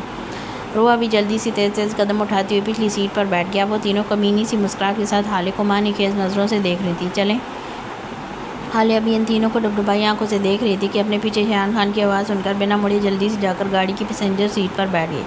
اسے پتہ تھا اب اس کے پاس کوئی اور آپشن تو تھا نہیں۔ حالے کو جلدی سے پیسنجر سیٹ پر بیٹھتا دیکھ شایان خان کے لبوں کو خوبصورت سی مسکراہٹ نے چھوا تھا۔ شایان خان بھی گاڑی کی ڈرائیونگ سیٹ پر بیٹھ کر خاموشی سے گاڑی اسٹارٹ کر دی۔ حویلی تک کا راستہ پرسکون گزرا تھا، جس میں شایان ہلکے پھلکے سوال کر رہا تھا اور پیچھے بیٹھی روحا، زویا اور عروس کے سوالات کے جواب دے رہی تھی، جبکہ حالے اپنا سر ونڈو کی طرف کیا ہوا تھا۔ گاڑی کی بڑی حویلی کے پوش میں رکتے ہی حالے نے فوراً سے دروازہ کھولا اور باہر بھاگے۔ اس کی اسپیڈ دیکھتے ان چاروں کا گاڑی میں کہہ کر گونجا تھا، میری جان، میری بیٹی، تمہیں تو میری بالکل یاد نہیں آتی، اس لیے اتنے دن بعد آئی ہو۔ بڑی حویلی کے لان میں آسیہ بیگم حور کو گلے سے لگائے بیٹھی تھی۔ نہیں ماما جان، مجھے آپ کی بہت یاد آتی ہے، لیکن مجھے کوئی لے کر ہی نہیں آتا، حور نے اداسی سے کہا تھا۔ حور ہمیشہ سے ہی آسیہ بیگم کی لاڈلی تھی، تو گڑیا مجھے فون کر دیتی، میں اپنی گڑیا کو لے آتا۔ ساتھ والی سوٹ پر بیٹھے شایان خان نے مسکراتے ہوئے کہا تھا، لالا اگلی دفعہ ایسے ہی کروں گی۔ حور نے سر ہاں میں ہلاتے ہوئے معصومیت سے کہا تھا۔ گل بانو بھی اپنی اس چھوٹی سی بھتیجی کو دیکھ کر مسکرا دی۔ ان کے مطابق حور اور حمدان خان ہی تو خان حویلی کی رونق تھے۔ گل بانو نے پہلے حور کی طرف دیکھا اور پھر اپنے پاس بیٹھی حالے کو دیکھا، جو شرمائی سی لگ رہی تھی۔ موری، میں اپنے کمرے میں جا رہا ہوں، تھوڑی دیر بعد ڈیرے پر جاؤں گا۔ شایان خان نے کھڑے ہوتے ہوئے کہا، ٹھیک ہے بیٹا، آسیہ بیگم نے مسکراتے ہوئے جواب دیا تھا۔ شایان خان ایک آخری نظر حالے پر ڈالتا ہوا اپنے کمرے کی طرف بڑھ گیا۔ حالے ادھر آؤ بیٹا، آسیہ بیگم نے حالے کو اپنے پاس بلایا تھا۔ حالے چھوٹے چھوٹے قدم اٹھاتی آسیہ بیگم کے پاس جا کر بیٹھ گئی۔ آسیہ بیگم نے اپنی بہو کی طرف دیکھا، جس نے اس وقت گہرے نیلے رنگ کی پٹھانی فراک پہنی تھی۔ یہ رنگ اس پر کافی جائز رہا تھا اور اس کی سیاہ گہری آنکھوں کو مزید دلکش بنا رہا تھا۔ ماشاء اللہ، آسیہ بیگم نے کہتے ہوئے اپنی بہو کا ماتھا چوما تھا۔ حالے بیٹا، تم تو آتی جاتی رہا کرو، اب یہ تمہارا گھر ہے، آسیہ بیگم نے بہت لاڈ سے کہا تھا۔ حالے ان کا مطلب سمجھتی سٹ پٹا گئی۔ میں روحا اور زویا کو دیکھتی ہوں، حالے جلدی سے کہہ کر روحا اور زویا کمرے کی طرف بھاگے۔ روحا اور زویا اپنا کالج یونیفارم چینج کرنے گئی ہوئی تھی، جبکہ حور اور حالے بڑی حویلی کے مکینوں سے مل رہی تھی۔ روحا انگلیاں مروڑتی ہوئی شایان خان کے کمرے کے سامنے سے گزر کر روحا اور زویا کمرے کی طرف جا رہی تھی۔ اچانک شایان خان کے کمرے کا دروازہ کھلا اور کسی نے اسے کلائی سے پکڑ کر اندر کھینچ لیا۔ حالے کو اندر کھینچتے ہی فوراً سے دروازہ بند کر کے اس کو دروازے کے ساتھ لگا گیا۔ حالے پھٹی پھٹی آنکھوں سے اپنے سامنے کھڑے شایان خان کو دیکھ رہی تھی۔ اسے سمجھ نہیں آئی اس کے ساتھ ہوا کیا ہے۔ شایان خان اس کے ارد گرد اپنے بازو ٹکا کر اسے گہری نظروں سے دیکھ رہا تھا۔ شایان خان کی نظریں اس کے وجود کے خد و خال میں الجھی ہوئی تھیں۔ شایان خان کی نظروں کی تپش اپنے وجود پر محسوس کرتے ہوئے حالے سٹ پٹائی تھی۔ شایان خان حالے کے اس طرح سٹ پٹانے پر محظوظ ہوتا اپنا بیئرڈ زدہ گال اس کے گال پر ہلانے لگا۔ حالے نے اس کے لمس اور اپنی آنکھیں منہ دی تھی، تب بھی اچانک سے شایان خان نے اپنا چہرہ اس کے گردن میں گھسا دیا۔ اپنی گردن پر اس کی بیئرڈ کی چبھن کو محسوس کرتی حالے نے اس کے کندھوں کو دبوچا تھا۔ شایان، حالے نے کپائی آواز میں اسے پکارا تھا۔ جی جانے شایان۔ شایان خان نے اس کی گردن پر شدت بھرا بوسہ دینے کے بعد اپنا چہرہ اس کے مقابل کیا تھا۔ شایان خان اپنا ہاتھ اس کے گال کو سہلانے لگا، جبکہ دوسرا ہاتھ اس کی کمر میں حائل تھا۔ شایان خان نے اس کی گہری سی آنکھوں میں دیکھتے ہوئے جھک کر اس کے ہونٹوں کے کناروں پر اپنے لب رکھے تھے۔ حالے اپنے ہونٹوں کے کنارے پر اس کا نرم گرم لمس محسوس کرتے ہی اپنی آنکھیں سختی سے موند گئی۔ شایان خان نے کبھی اس کے ہونٹوں پر اپنا لمس نہیں چھوڑا تھا۔ اس کا کہنا تھا کہ اگر ایک دفعہ اس نے ان گلابی پنکھڑیوں کو چھو لیا تو وہ ان کا عادی ہو جائے گا اور اس کے لیے حالے سے دور رہنا ناممکن ہو جائے گا، اس لیے وہ اس نشے سے پرہیز برتتا تھا۔ شایان خان نے تھوڑا سا سر پیچھے کر کے حالے کو دیکھا، جو آنکھیں موندے اس کے شانوں کو جکڑے کھڑی تھی۔ شایان مبہم سا مسکرایا اور جھک کر اس کی آنکھوں پر لب رکھنے کے بعد دوبارہ اس کی گردن میں جھک گیا۔ شایان خان نے اس کی گردن میں اپنے دانت کاڑے تھے۔ شایان اپنی گردن میں اس کے دانتوں کا لمس محسوس کرتی حالے نے سسکی بھری تھی۔ حالے کے اس طرح سے سکنے پر شایان خان مزید مدہوش ہوا تھا اور ایک دم سے حالے کے بالوں کو اپنی مٹھی میں بھرتے ہوئے اس کی گردن کو جھکا دیا۔ اب شایان خان کی نظروں کے سامنے اس کی شفاف گردن واضح تھی۔ وہ جھکا اور اس کی شہ رگ پر اپنے ہونٹ رکھنے کے بعد شدت سے اس کی دھڑکنوں کے مقام پر اپنے لب رکھے۔ شایان خان کے لمس پر حالے کی ریڑھ کی ہڈی میں سنسناہٹ دوڑ گئی۔ اس نے شایان خان کو شانوں سے پکڑ کر دور کرنے کی کوشش کی تھی۔ شایان خان اسے کمر سے پکڑ کر مزید قریب کر لیا اور قمیض کے اوپر سے ہی اس کی دھڑکنوں کو بے رحمی سے چھونے لگا۔ حالے کے لیے شایان خان کا لمس برداشت کرنا مشکل ہو رہا تھا۔ شایان، کوئی آ جائے گا؟ حالے نے ایک کمزور سی کوشش کی تھی۔ شایان خان نے اس کے کندھے سے اس کی قمیض کھسکانی چاہی، لیکن اچانک حالے نے اس کا ہاتھ جھٹک دیا۔ شایان اس کے ہاتھ جھٹکنے پر اسے گھور کر رہ گیا۔ حالے ایک پراعتماد لڑکی تھی، لیکن اس وقت اسے فطری شرم و حیا نے آ گھیرا تھا۔ شایان خان کی آنکھوں میں خمار کی جگہ غصے کی لہر دوڑی تھی۔ تم نے میرا ہاتھ کیوں جھٹکا؟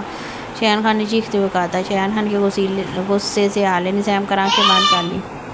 میں کچھ پوچھ رہا ہوں تم سے۔ شایان خان دوبارہ داڑا تھا۔ اس کے اس قدر سخت ری ایکشن پر حالے کی آنکھوں میں آنسو جمع ہوئے تھے۔ شایان، حالے نے ٹوٹے پھوٹے لفظوں میں کچھ کہنے کی کوشش کی تھی۔ شایان خان نے اچانک اس کے قریب دروازے پر اپنا ہاتھ زور سے مارا تھا۔ حالے اس کی اس طرح ہاتھ مارنے پر ڈٹ کر اچھل پڑی۔ شایان خان پھولی ہوئی سانسوں سے حالے کے چہرے کو دیکھ رہا تھا، جس پر ڈر کے تاثرات واضح تھے۔ شاہین خان نے اپنے منہ پر اپنے دونوں ہاتھ پھیرے اور اپنا رخ دوسری طرف کر لیا۔ جاؤ یہاں سے، شاہین خان نے شدید غصے سے کہا تھا۔ شایان ماں میرا سنا نہیں، تم جاؤ یہاں سے۔ ابھی ہالے کو صفائی دیتی کہ شایان خان پہلے سے بھی زیادہ شدت سے دوڑا تھا۔ ہالے نے اس کے دوڑنے پر بے ساختہ 2 قدم پیچھے لیے، آنسو لڑکھڑا کر ہالے کے گال پر پھسلے تھے اور اگلے ہی لمحے ہالے روتی ہوئی کمرے سے نکل گئی۔